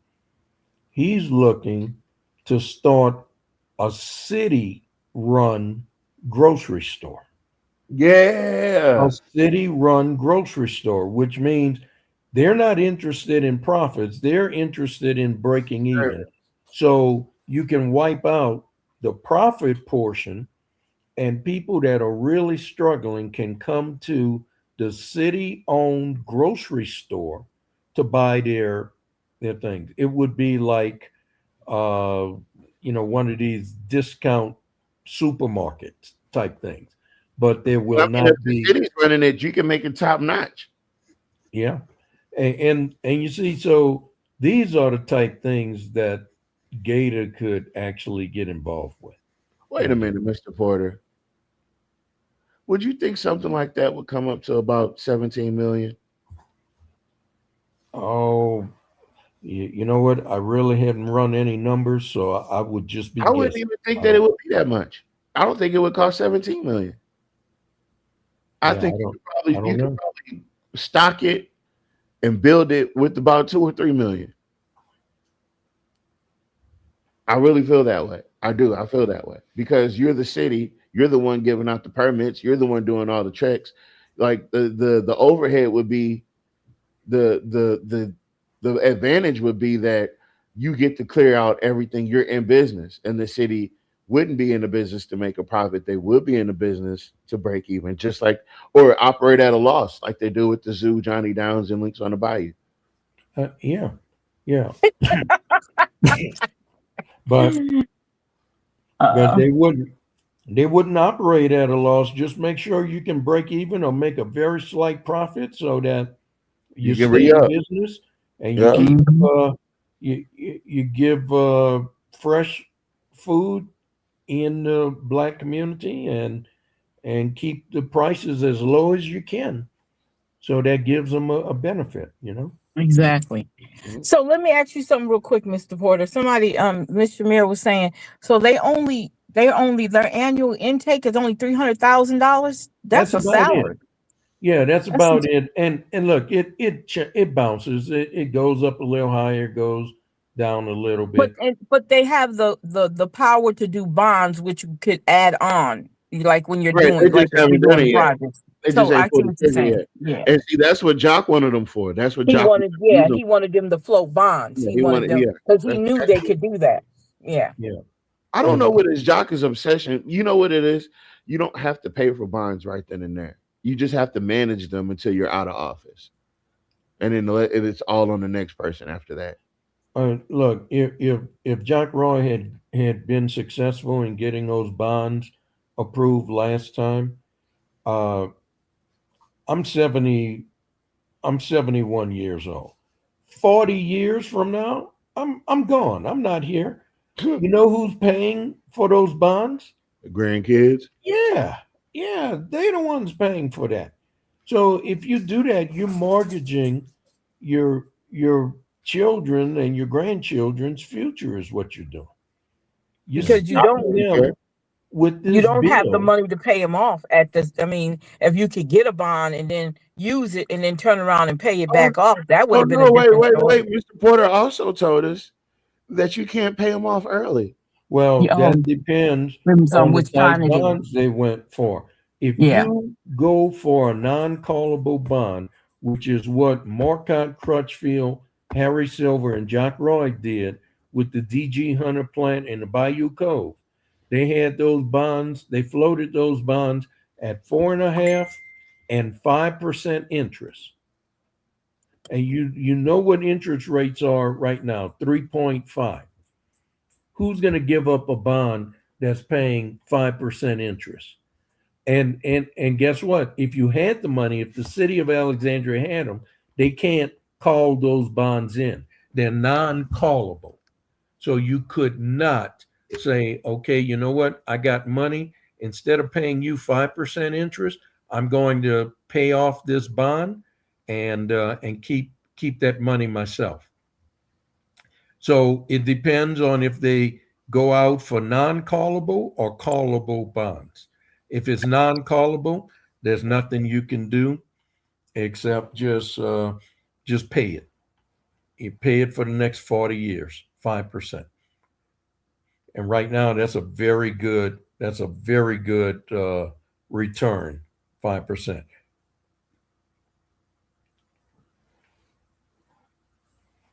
Mm. That's crazy.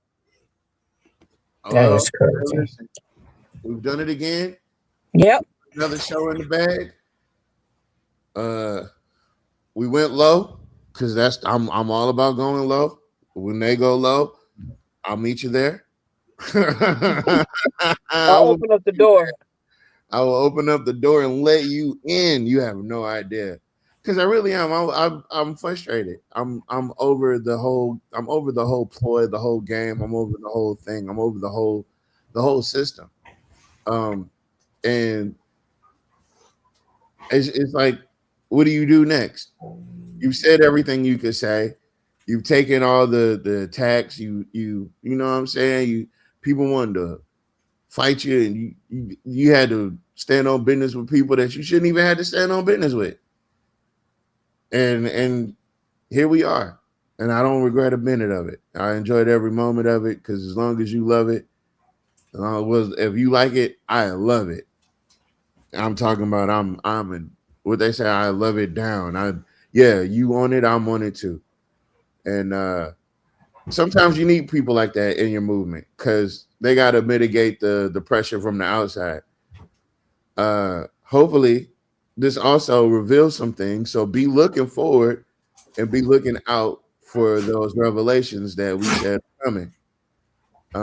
So keep that in mind. Those revelations will be coming. Just keep your eyes open and know what you're listening to when you hear it. I didn't hear any reports back from that meeting that down in District 3. That was today. So I didn't hear no reports from it. I don't know who went.